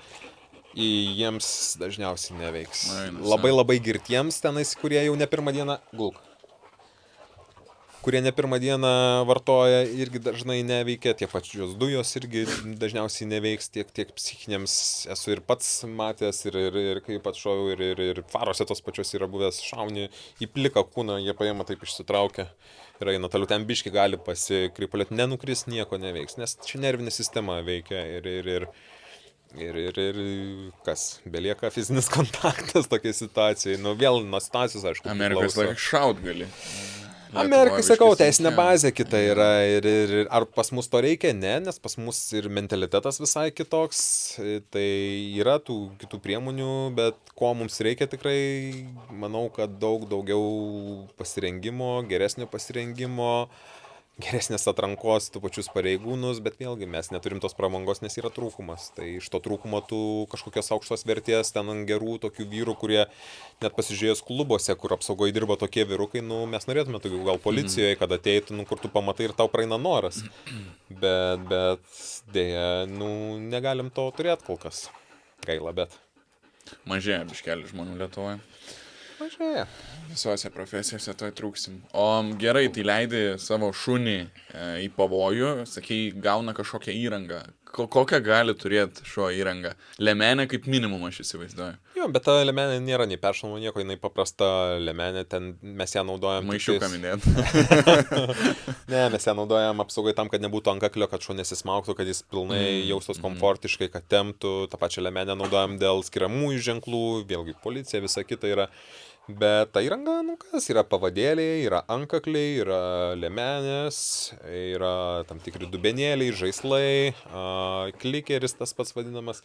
Visko, ko reikia treniruotėms, sakykime, o daugiau, jeigu tu nori kažko jau geresnio, ten ta pati lemenė, nori ten geresnės, kuri būtų su apraišais, kad galėtum ten, pavyzdžiui, nežinau, pasikabinti, nusileisti kažkur, tai jau kainuoja ten 1000 eurų galbūt, tai nu čia jau pats turi priimti sprendimą, yra ten paprasnių už kelis šimtus, tai tada taupais, investuoji, kiek tau pačiam reikia ir... Ar gali būti, dabar galvoju, man atrodo, ar ne tu ir pasakojai kitam podcast'e, kad būna, kad su ausinėm šunys būna, ne? Ir tu jiem komandas per ausinės perdavai. Yra tas būdas, yra taktinės šalmai tokie šunims, sudeda šalmas, bet čia naudoja dažniausiai jau spec pajėgos, kur reikia intervencijai į kažkokius, kur flashbangus meta, dūmus meta ar kažkokias dujas. Tai yra šalmai su akis uždengia ir ausinės, yra siųstuvai, per raciją gali šnekėti. Esu matęs gyvai irgi iš mūsų spec pajėgų kariuomenės šuo labai gražiai atrodo. Šeimininkas stovi ir sako tiesiai, šuo bėga tiesiog tiesiai. Stop. Dešinė, 9 laipsnių kampų į dešinę. Stop. Prie kliūties pribėga, barjer, peršoka. Ir taip naviguoja po aikštelę iki tokios sienos, kur paslėpti sprogmenis, duoda komandą ten sprogmenis, tarkim, ir šuo pradeda uostyti tą senelę. Randa sprogmenis, atsitraukia ženkliną, tu matai tą per 100 kokį metrų, per 50 metrų. Pas mane, šuo apsisuka ir bėga. Ir tavo šuo nuotoliniu būdu patikrino ten kažkokį objektą, identifikavo, kad ten galimai yra sprogmenis, atsitraukė ir grįžo. Tai nuo savęs riziką, aišku, nuėmė, šuo padaro tai visą nuotolį, tau nereikia ten realiai dalyvauti. Yra kitas būdas, pavyzdžiui, tas pats kaip nurodyti, pavyzdžiui, tašką, kurį nubėgti ir pauostyti, tai yra lazeris. Irgi naudoja, išmokai, kad lazerio taškas tai yra vieta, kur tu turi nubėgti ir nuo kur turi startuoti uostyti. Tai tai sąlygoja šunį, tai irgi ten stiprus lazeris, gali 50 metrų šviesti, pašvieti tą vietą, šuo pagavo tašką, paleidai, šuo nubėgs, ko gero tą vietą pradės uostytis. Robotai. Tai čia sakau fantazijos ir tavo įdirbio klausimas, kiek tu ką gali išmokyti daryti šunį, tai jų galimybės yra žiauriai didelės. Man dar toks klausimas kyla, manau, kiekvienam bėgliui ar mašinui turinčiam kažko nelegalaus kyla, kas sumoka, kas kompensuoja žalą. Ko gero, kad valstybė. Valstybė, ne? Jeigu, tarkim, mane sustabdo naktį, turi įtarimų, kad aš turiu narkotikų, šuo eina į mašiną, plaukai, nežinau, subraiža sėdynės. Baltas salonas, lietus lauke. Ja. Kažkada teko irgi, ten turėjom tokią priemonę, mašinų nelegalias lenktynės reikėjo pakontroliuoti.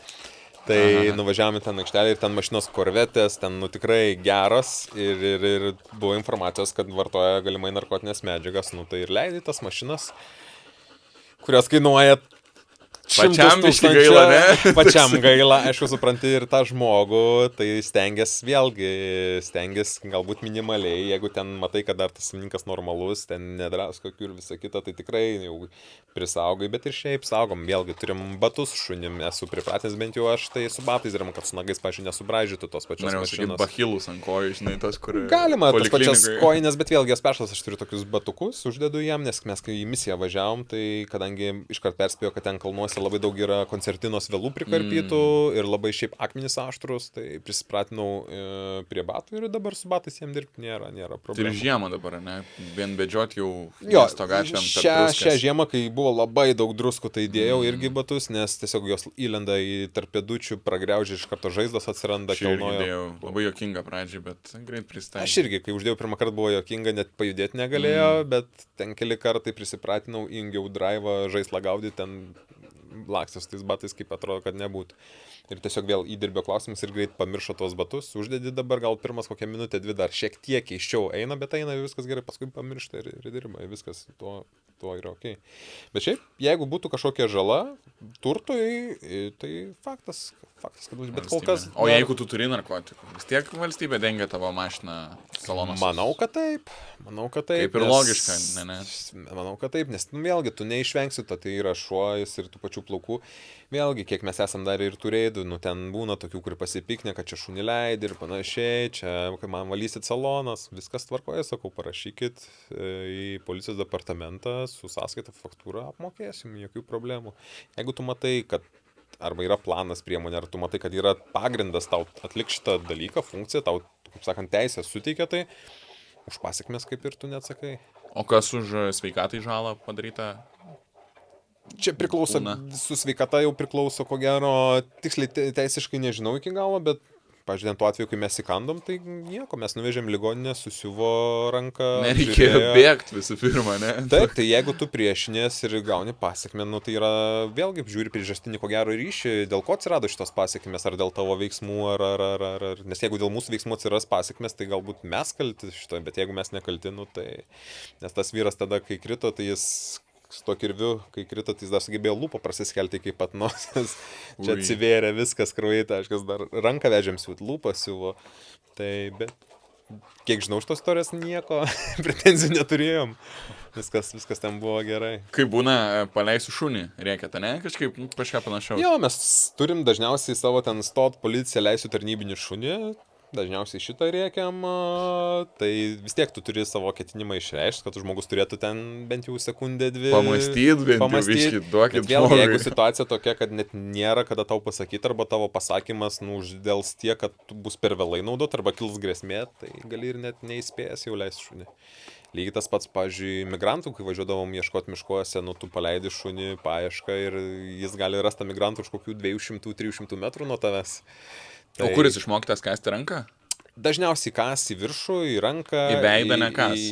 Labai retas atvejis. Nežinau, kas turėtų būti, kad jis į veidą tiesiai eitų. Ne, dažniausiai ieškos rankų iš nugaros į tricą arba į šitą sparnų. Jeigu nebus galimybės prieiti prie rankos, kasi koją. Bet įkandusi koją, žinau iš jo, kai tik atsiras galimybė, paleis ir kasi ranką. Nes jam patogiau tiesiog mokytas daugiau. Bet kiek esam darę užsibarikadavimus, kur kojas, tai jis pralenda tiesiai į koją, arba tamsoje atsitrenkia ir įkanda į koją. Bet tik tais atsiranda galimybė, paleidžia ir bumti į ranką perkanda. Tai čia vėlgi yra mokytas, kad į viršutinę dalį aš priėmiau šitą sprendimą, kadangi daugiau pavojaus. Taip, sulaikymui geriau koja. Nesikandusi ranką, tu ten, jeigu vėlgi ekstazija didesnis vyras, tu tą šunį gali pasimti ir nusinešti. Čia vėl atėjo patirtis, ko gero, iš kariškių, iš misijų Afgane, su talibais ir panašiai. Į koją, įkandus, nebepabėgs. Bet tada gali sužaloti šunį. Gali sužaloti šunį, taip. Daugiau problemų. Taip. Tai kiek žinau, būdavo su kariškių šunimis užsieniai, tai kai leisdavo sulaikymus, tai vėlgi žinodavo, kas yra šuo, tie patys, ten talibai ar kiti, tai apsiriždavo rankas laikraščių ir žino, kad atbėga šuo, šunį specialiai atstato ranką, šuo tikrai kasi tą vietą, kuri atstatyta, įkanda į šitą ranką, pasiima peilį ir subado šunis. Tai paskui pradėjau mokinti, kad kanda ne į tą vietą, kuri atstatyta, pažiūrėjau, ta, kuri juda. Jeigu ta ranka juda, kanda čia. Jeigu šitą ranką pradėjo judėti, paleidžia, kanda iš šitą. Vėlgi, ten galbūt ir moko tiesiai gerklę kast, nes ten yra kitas tikslas, ten nėra tikslas sulaikyti, ten yra tikslas naikinti, nes ten jau yra realus pavojus. Pas mus nėra tikslas daryti daug žalos, dėl ko mes ir nemokom taip kandžiot, pažiūrėjau, kandai ir laikai. Viskas, man tikslas, kad sulaikyk tol, kol aš atėjus jį susipakuoju ir išsivedu. Apie psichologinę tą grėsmę, kaip irgi šnekėjom, dabar prisiminiau, kad migrantai, kai buvo pas mus, buvo labai didelė psichologinė prievarta, nes ten šunis visų tarnybų pajungė, ypač stovyklą saugoti arba pačius migrantus eiti ieškoti vien dėl to, kad aišku susekti pėdsekystę, bet kontroliuoti didelės mases, nes jie žiauriai bijo šunų. Jie labai, mano šuns bijo kurjeriai Lietuvoje. Jį pratesk, sorry, kad nutraukiau, bet ir jie bijo šunų, jie ypač juodų šunų bijo, nes čia yra religinis dalykas. Taip. Ten jeigu juodas šuo juos ten palies, palaižys netgi, ten jau turės eiti melstis, tenais atgailauti, jeigu įkas iš vis tenais, kiek mums pasakojo, kad ten pas Alachą nebeis, žodžiu, tenais jau nurašytas. Tai jie šito žiauriai bijodavo. Ir jau iš toli pamačius, kad tu su šuniu net nebėgdavo ir dažniausiai sustodavo. Tai Aš sakau, kas čia yra, mano cvergas yra juodas. Ir lipant į liftą su tikriausiai pakistaniečiu, nes indas nemanau, kad tai bijotų. Turi musulmonas būti, nu, bent jau iš musulmoniškos šalies. Ir mano šuo ant pavadėlio, 6,5 kg žvėris. Aš einu, mane kaip gal žmogų, vyrą, biškelį nervuoja žmonės, kurie kažkiek neracionaliai dalykų bijo, žinai. Suaugęs vyras, man bijo 6,5 kg šuns. Ir jisai jau, o mano šuo, jeigu tu rodai baimę, jisai tikrins tave. Jis jau matas silpnas. Jo, jis toks biški bulinas pats mažiukas. Tai labai juokinga, bet ir stovim prie to lifto, jau matau įsitempę kurjerį, žinai. Mano šuo jau ant šniūro atsistojęs ant 2 kojų, žinai, nu, panašiai. Jau įsitempę, įėjom į liftą. Tai mano šuo biški link jo, didelis liftas, jisai, please, no. Eik, tu savo, aš stoviu, gal blemba. Pajautai galės su šunimu. Su tokiu, žinai, nu, mat suprasčiau, su belgo viganiu stoviu tenai, nu ta šuo, nu kaip, bet man pasakei, kad juoda šuo. Aš taip ir galvojau, kad dėl religijos, bet jeigu juoda šuo pas mane, tai matyt, kad... Nu, mes kai buvom to stovyklai, mums iš tos stovyklos pasakojo, neatsimenu, iš kurios tautybės ten, ar uzbekai buvo kažkas tenais kartu, kurie uždaryti, tai vat jie pasakojo, dėl ko sako, jie jūsų bijo. Bet vis tiek rizikuodavo, bėgdavo iš tos stovyklos naktim, irgi būdavo ten budi, pažino, 7 vakaro iki 7 ryto, nu tai žinai, kad naktį jau bus arba viduj muštynės kokios, arba bėgs, dažniausiai bėga ten ir tunelius kasės ir bandė bėgti. Kulk.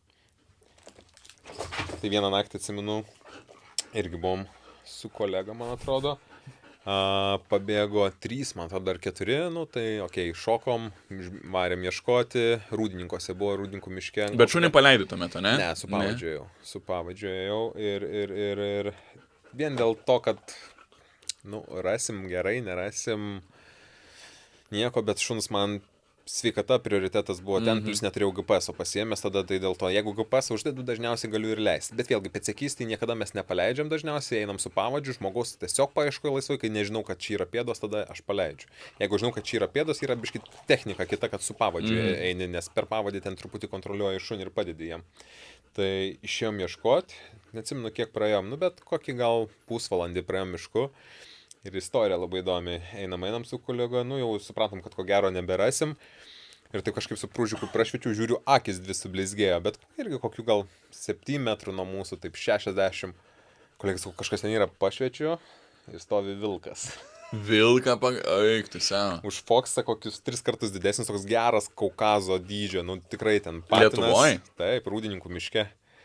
Nuo mūsų stovi. Bet kiek jie ten sveria? 60, 70, jie daugiau nesveria. Nu, vat, nes aš įsitikinęs, kad viens ant vieną vilką paimčiau, bet čia, kai vakare su draugais diskutuojame. Aš kaip pamačiau, man kažkaip pirma mintis buvo, kad aš jau sūrinį šuo, bet paskui kailio labai, atsimenu, labai daug kailio buvo. Toks didelis, ir stovi ir žiūri mus. Ir aš šviečiu su prūžiku jį.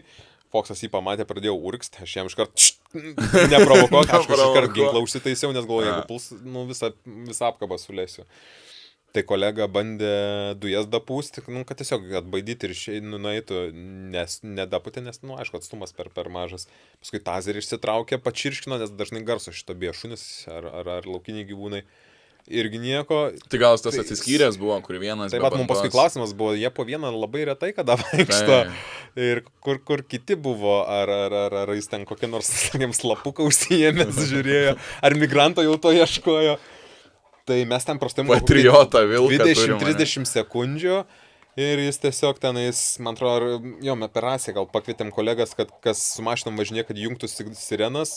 Ten labai levai girdėjos jos, bet tiesiog jis apsisuko ir toksai bežiūrėdamas mus apsisuko ir nuvarė į kitą pusę, tai mes, okei, einam į gatvę ir nebeieškom.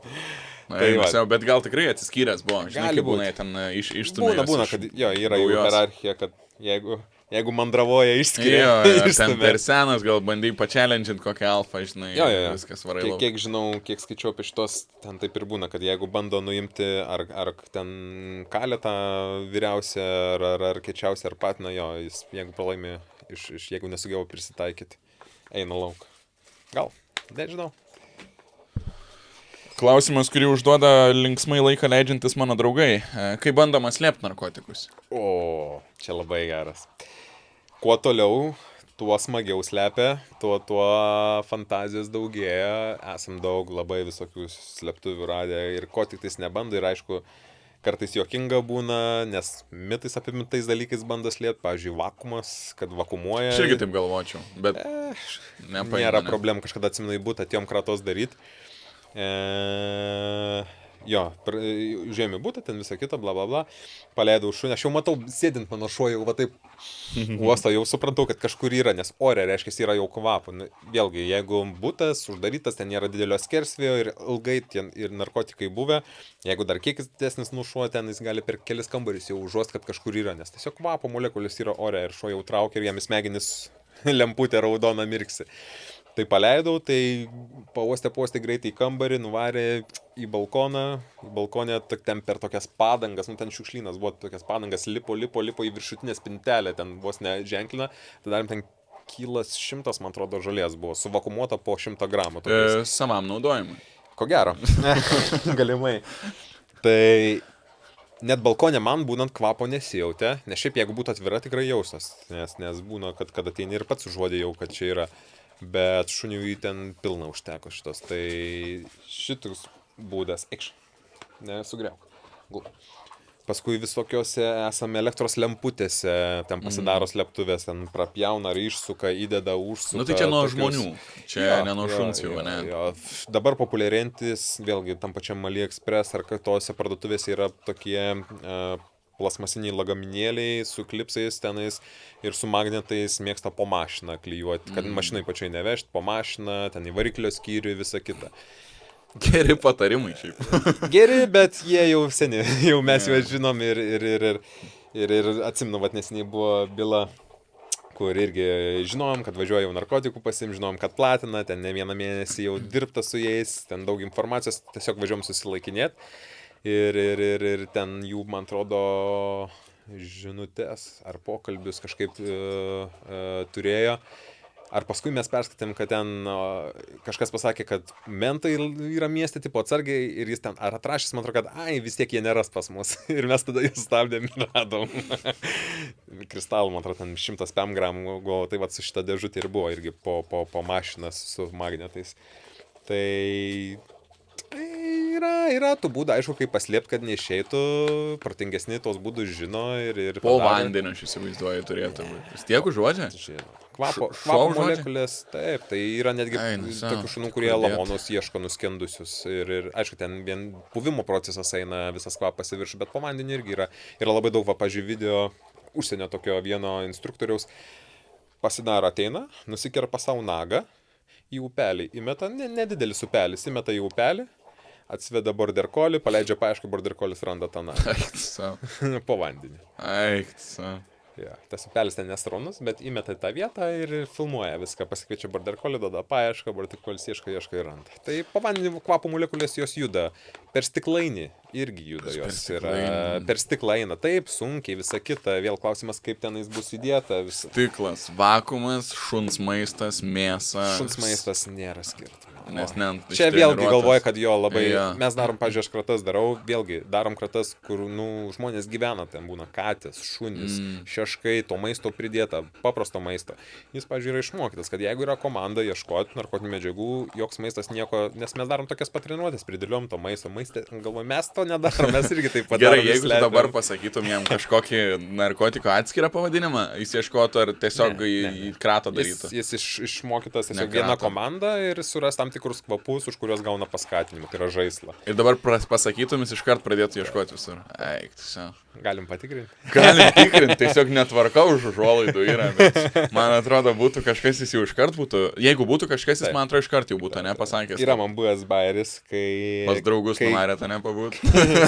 Ne, bet kieme, kai gyvenau dar bute, išsivedžiau ant tokios pievutės, mes ten daromės treniruotės, aš jį pasileidęs buvau ir šalia parkingas buvo ir aš darau ten paklusnumą, visą kitą ir matau, kad jis vienu momentu kažką pagavo ir bum, nuo manęs nubėgo kokius ten 5 metrus 7 iki tos mašinos, pradėjo mašiną uostyti, aš jį atsikvietinėjau, jis neteina ir kur durelės susidaro tas tarpas yra, per tą tarpą ir sustingo. Aš jau žinau, ką jis ten daro su šitą mašiną, ko gero, kad, nu, tiesiog... Galimai. Galimai. Jam atėjo smegenis kvapas ir viskas, jis įsijungia. Tai va tas operantinis mąstymas yra, kai tu neduodi komandos, o ateina dirgiklis. Tai kvapas yra dirgiklis, vaizdinys yra dirgiklis, judesys yra dirgiklis. Tai ateina, įjungia, ką aš turiu dabar daryti, tai va jam kvapas įjungia smegenyse, ką aš turiu daryti. Nueiti jį surasti. Ir už tai jis gaus paskatimą, jis būtent dėl to ir ieško. Gulk. Tai... O jisai čia, jeigu ieškotų, nesusižeistų, ką jisai darytų? Ne, jis tiesiog pradėtų uostyti, uostinėtis ir... Pafilmuosim vėliau. Galim, tik nieko neturim čia ką rasti, ko gero. Nu, bet jo, tada jisai gautas, kad feilina. Tuščia paieška, jo, po tokių paieškų aš turiu kokių padaryti 7-8 treniruotės su radimais. Supratau. Nes vat kratuose dažnai būna, nu tikrai didžioji dauguma tų kratų būna be nieko ir tai vėlgi normalu yra, bet po to mes turim grįžę atidirbti, nes jeigu aš pradėsiu su juo dirbti ir bus nieko, pas jį lūkestis, va taip, važiuos į apačią ir po kokių 20 kartų aš jam pasakysiu, ieškokis kis, taigi čia nieko nebus. Taigi 20 kartų nieko nebuvo. Čia aš galimai manyčiau, kad visai netoli per kažkiek. Galėsim koridorių prasėti. Gal rastumėm, bet sakykim galimai ir palikim žmonėm užsiiminėti kūrybinėm veiklom. Jo, čia ta tema narkotikai vėlgi... Labai plati tema ir dėl to paties legalizavimo viso ir daug kas mūsų irgi klausė, tas patys, kai randam tą patį gramą, ten visą kitą, nu gaila tų žmonių kartais, bet mes taip pat kaip pareigūnai matom tą kitą pusę tų narkotikų, ko gero nemato paprasti žmonės, nes jie mato tą linksmąją pusę, tai yra, kad smagu, vakarėlis, ten visą kitą faina, bet kai tu nuvažiuoji tenais pas irgi jaunesnį už save bičiuką, kuris lygiai tą pačią, ten žolę rūko arba vat buvo irgi ne per seniausiai nuvažiavom, galvoju, kas jiems iškvietė, ar jie patys, jie greitai išsikvietė, nes buvo biški išgėręs, parūkė žolės ir LSD dar užsimetė, nu ir gavosi, matyt, panikos kažkokia ataka, išsikvietė greitai, o greitai pasakė, kad ką vartoja ir iškvietė mus. Tai Dragmeksina čia. Jo, ir už mane jaunesnis, nu būtas ten, kad ir naujos statybos, nu netvarkingas, ten pasišnekėjo su juo pats verkt pradėjo, kad nebegali sustoti, kad ten darbą prarandinėja, keičia darbus, nes tiesiog, nu, turi priklausomybę. Nors ties pats silpnas narkotikas yra ir kiek esame mes matę tų, nu, sugriuvusių gyvenimų. Man vienas narkomanas, toks senas su stažu, jis ten jau fentanilį, aišku, vartojantis, jau kaip aš nupūnantis, bet, nu, tarp jų irgi būna protingų ir man pasakė labai gerą frazę, kuri man žiauriai įstrigo, kad ne visi... Kaip jis pasakė. Ne visi, kas rūko žolę, yra narkomanai, bet dauguma narkomanų tų tikrų pradėjo nuo žolės. Tai reiškia, nu jo mintis, kad jeigu jau tu vartoji tos lengvos narkotikus, yra žiauriai didelė rizika, kad tu nueisi kažkur stipresnius, tai atves vis tiek prie negerų dalykų. Panašiai taip ir vyksta iš tikrųjų. Faktas, nes, nu, noris kažko daugiau, noris išbandai, kažkada vėlgi ten draugų kompanijas, pinigų nebebūna, dažniausiai kaip į tos stipresnius, bent jau anksčiau nukrypdavo. Kad pinigų nebėra, pasiūlo pigiau, čia viena, antra injekcija ir viskas, ir griūna. O kaip šuo, jisai markina tiesiog, pažymi, kad yra toj vietoj, pavyzdžiui, fentanilio, bet per atstumą, aš taip įsivaizduoju, kad netyčia neįkvėptų, ne? Jo, su fentaniliu yra niuansai, nes mes mokom jo ženklinimo pasyvų, tai yra randa ir sustingimas. Ir mes kaip ir mokom, kad tikslią vietą nurodytų, nemokom, kaip, pavyzdžiui, sprogmenistų šunis, kad atsitrauktų nuo tos vietos, nes mums reikia ganėtinai tikslios vietos. Tai visi kiti narkotikai, sakykime, dar jų veiksmingumas ten galima šunį ir greitai pagelbėti su nu, ten žolės atrauks, nieko nebus, kokaino. Ten apsinuodyt gali, net jeigu ir suvalgo to žolės, apsinuodyt gali ten apdujęs, bet tu jam labai greit suteiksi medicinę pagalbą. Su fentaniliu, tai yra stambių gyvūnų, karfentanilis, man atrodo, yra stambių gyvūnų migdomieji vaistai, ten raganosiam, darambliam. Ten miliai, aš nežinau, kiek mažai turėtų. Netgi iš laboratorijos, sakė, jie dirba su fentaniliu, sako, žiauriai atsargus, net jo ant odos patekus to išgryninto, jeigu, tai gali out. Nereikia nei įkvėpti, nei ten ant odos patekti, jau sueina, tai ten, man atrodo, ten kiekis 0,003 gramo to gryno pačios medžiagos reikia, kad ten ikiteisminį pradėtų, tai jo, su šitais yra niuansais ir vėlgi tu pagal pobūdį, kur ateini ir ko ieškai, visada klausės ten ar tyrėjų, ar pagal žmonės matai, ką vartoja, jeigu jau matai, kad eini pas tuos, kas fentanilį, tai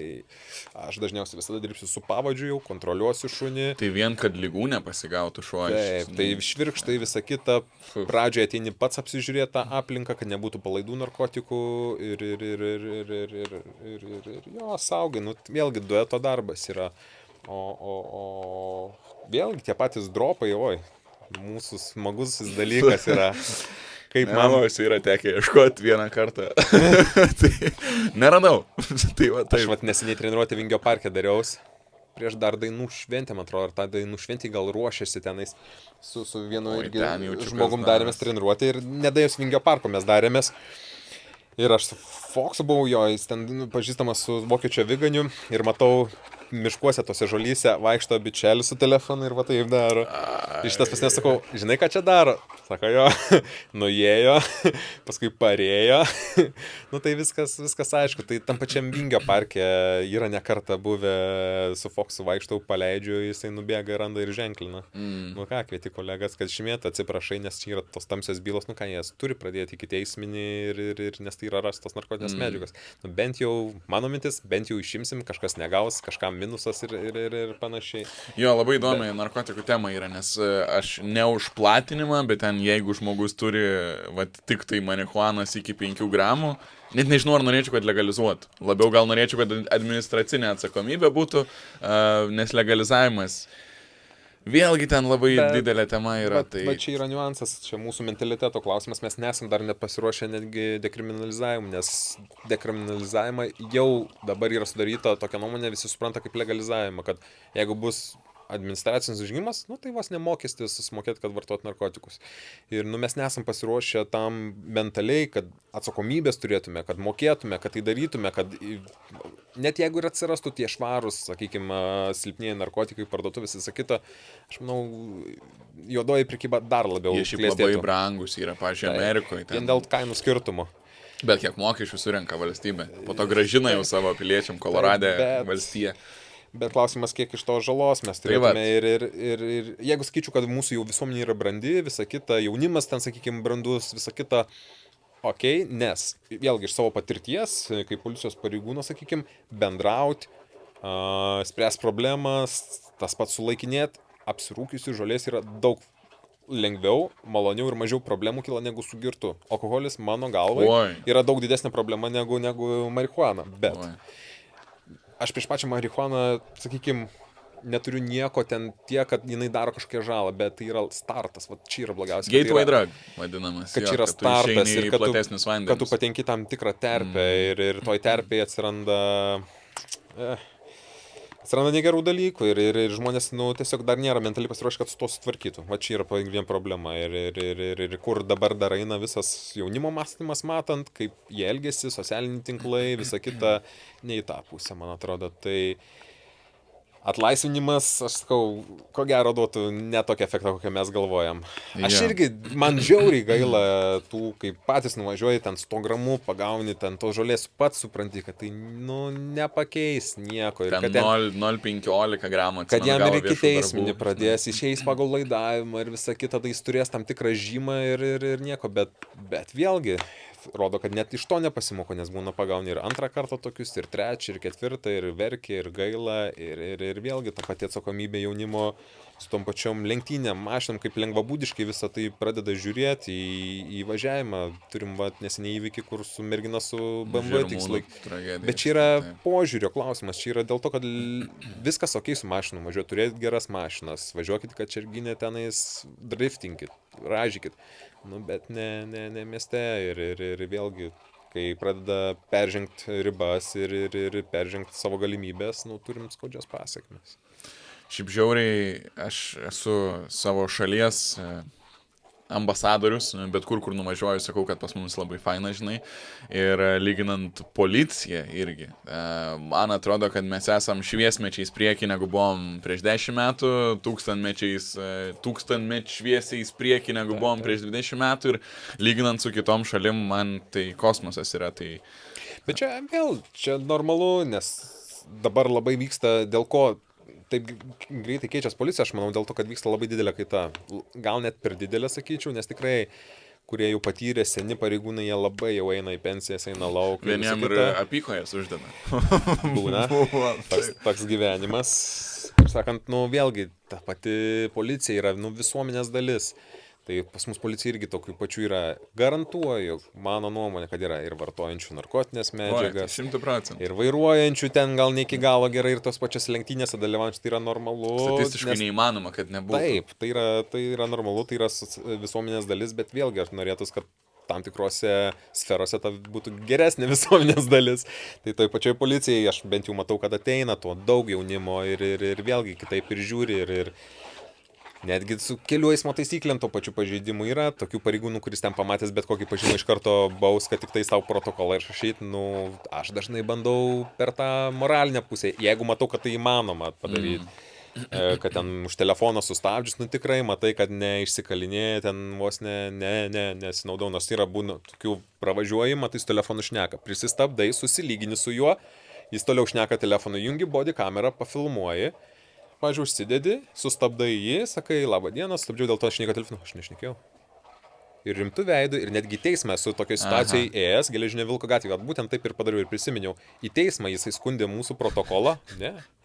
Jis nežinojo, kad aš su bodžiu va taip pafilmavau, matyt, prieš tai. Ir viskas labai greit pasibaigė. Bet įjungia veidą, kad ne, aš nešnekėjau. Ne. Man yra buvę, kur čia, Vilniui aplinkelį. Kamštį stovėjau ir ar mama paskambino, ar aš pats mamui paskambinau ir dabar neatsimenu, ar taip laikiau, ar prie ausies ir atsisuku. Ir jūsų mikriukas stovi ir piktai žiūri, aš mama, sorry, sakau, padėjau ir kamštį vis prasileikė, žinai, sėdi tada toks tiesiai, biški gėda, biški kažką, čia bet klasika. Čia klasika, oi, ne veltui tie memai, net iš tos pačios Amerikos yra, kur buvo dabar paplitęs vaizdo įrašas, kur ten policija žiūri, kai tu telefoną šneki. Klasika, važiuoji, tu sustabdai, žiūri, šneka, pamato periferinį, kad žiūri, puf, matai telefoną, čia nukrenta, paleidžia ir tipo, pasikasau, nu, mes nedurniai, mes viską matom, mes dažniausiai matom iš galo jau per stiklą tenais, kokie, vėlgi, nu, mūsų prioritetas yra stebėti tą eismą, tu važiuodamas ten tam pačiam kamstį, žiūri, kas ką daro, kas ką veikia ir tu per 4 mašinas jau prieki matai, kas ką daro, žmonės bando imituoti, bet, nu... O dabar už telefonus, man atrodo, ir teisės atima, ne? Visada atimdavo. Ar visada atimdavo? Niekas nežinojo šito, bet nėra privaloma, yra galimybė atimti.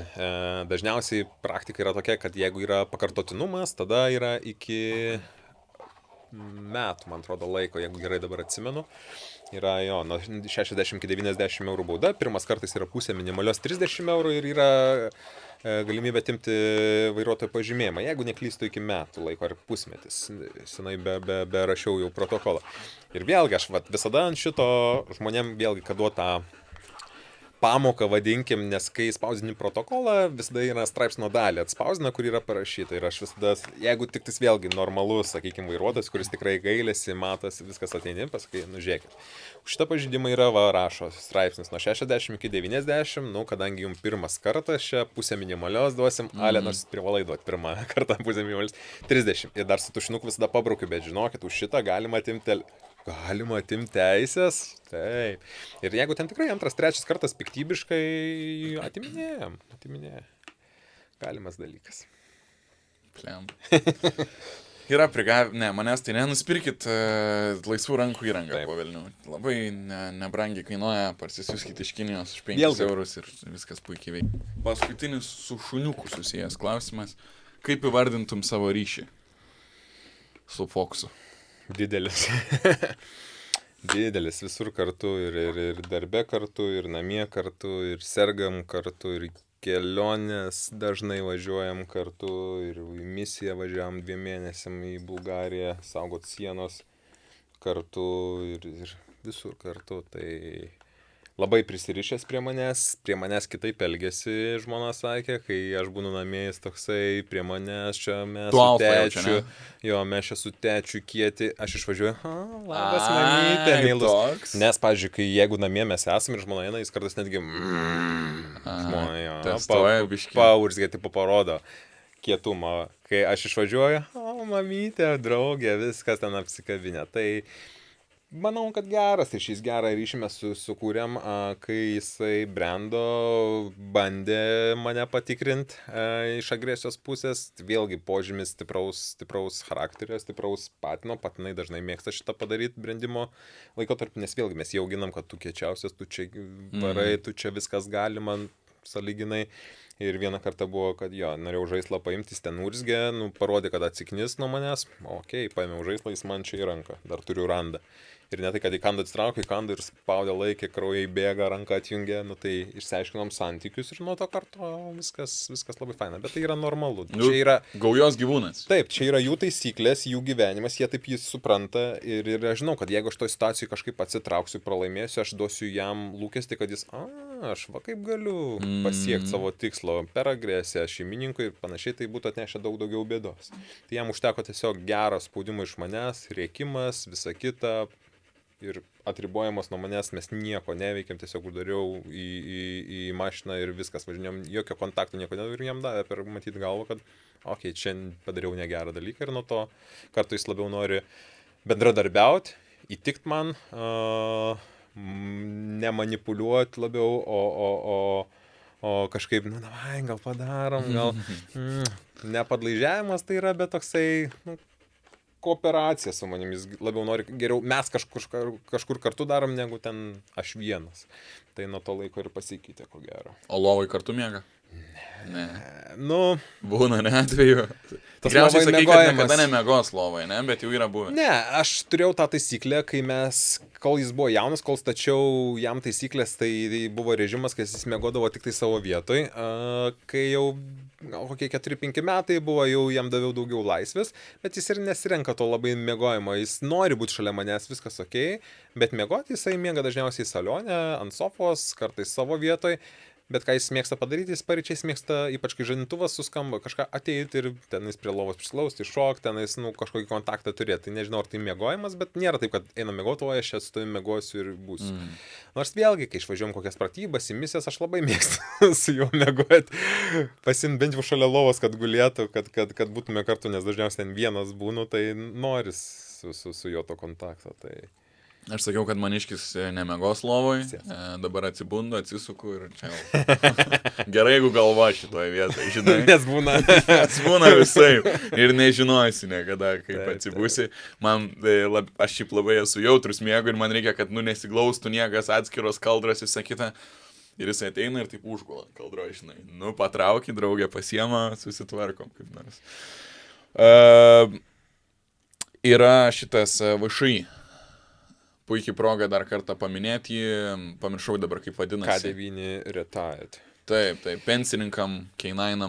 Taip, čia mūsų vieno kolegos iniciatyva, kadangi neturim šitos, sakykime, sistemos, suformuotos praktikos, paramos, gal neturim tokio pavyzdžio, nors tos pavyzdys Amerikoje yra labai didelis požiūris į šunis, į baigusius tarnybos šunis ir rūpinimąsi, tai kadangi kai šunis išeina į užtarnautą poilsį, baigia savo karjerą tarnyboje, ko gero tada labiausiai reikia jiems tos priežiūros, tai yra ir veterinarinių išlaidų, ir geresnio maisto ten jau subalansuoto, galbūt kažkokie vitaminai prasideda, tai tada tos išlaidos galbūt labiausiai ir paauga. Sėdėti. Lauk. Tai šitą iniciatyvą kolega sukūrė viešą įstaigą, kur galima skirti savo procentus. Galima ir šiaip paremti, ne? Man atrodo, kad galima ir šiaip paremti. Vėlgi mes turim pasidarę, kad policijos sistemoje ten per savitarnos portalą gali nuo savo atlyginimo skirti kažkokią dalį. Tai manau, kad dauguma kinologų tą padarė ten bent po kelis eurus. Ir šunis, kurie išeina į pensiją, tai dabar bent jau, kiek žinau, maistą tai tikrai užtikrina, jeigu reikia ten kažkokių operacijų, panašiai sprendžia irgi, kiek finansai leidžia, aišku, tiek stengiamės rūpintis ir padėti, nes, dažniausiai lieka kinologo atsakomybė tas šuo ir visada, aišku, dalinamės su prijaučiančiais žmonėms šunims, policijos šunims, tai kad truputį pagelbėtų. Nors vėlgi kariuomenė dabar kaip ir bando įsivesti jau tokia ir tradicija, va dabar turėjo pirmą šunį išleidimą į pensiją, renginys buvo, viskas apdaunotas. Ramzis? Neatsimenu, ar vardas Ramzis, to šuns, man atrodo, kad ne Ramzis. Bet irgi atitarnavęs, man atrodo, 11 ar 12 metų šuniui, toks jau ir dabar buvo kaip tik šuns dienos proga ten renginys ir tuo pačiu renginiu ten padarė išleidimą į pensiją. Ir kiek žinau, kad jie turi kažkokią, jau pasidarė pas save, matyt, teisiškai dalyką, kad gauna kažkokią pasirūpinimą, net šokai būna pėdsio iki tol, kol gyvens pas savo šeimininką. Sėsk. K9 retired, ne? Taip. Pensininkai K9. Pensininkai K9. Gerai, tai ačiū abiem už pokalbį, už tarnybą taip pat. Ir faina, linkiu sėkmės toliau gaunant žulikus ir ieškant blogų dalykų. Bandysim dar, kiek sveikata leis. It's a wrap, labai fainai. Taip. Ko čia, gal aš gal gana? vandens dar įpilsiu, nes išvertė, mačiau, gal atsigert norės. Sakiau, kad tau panaikint studiją. Ne.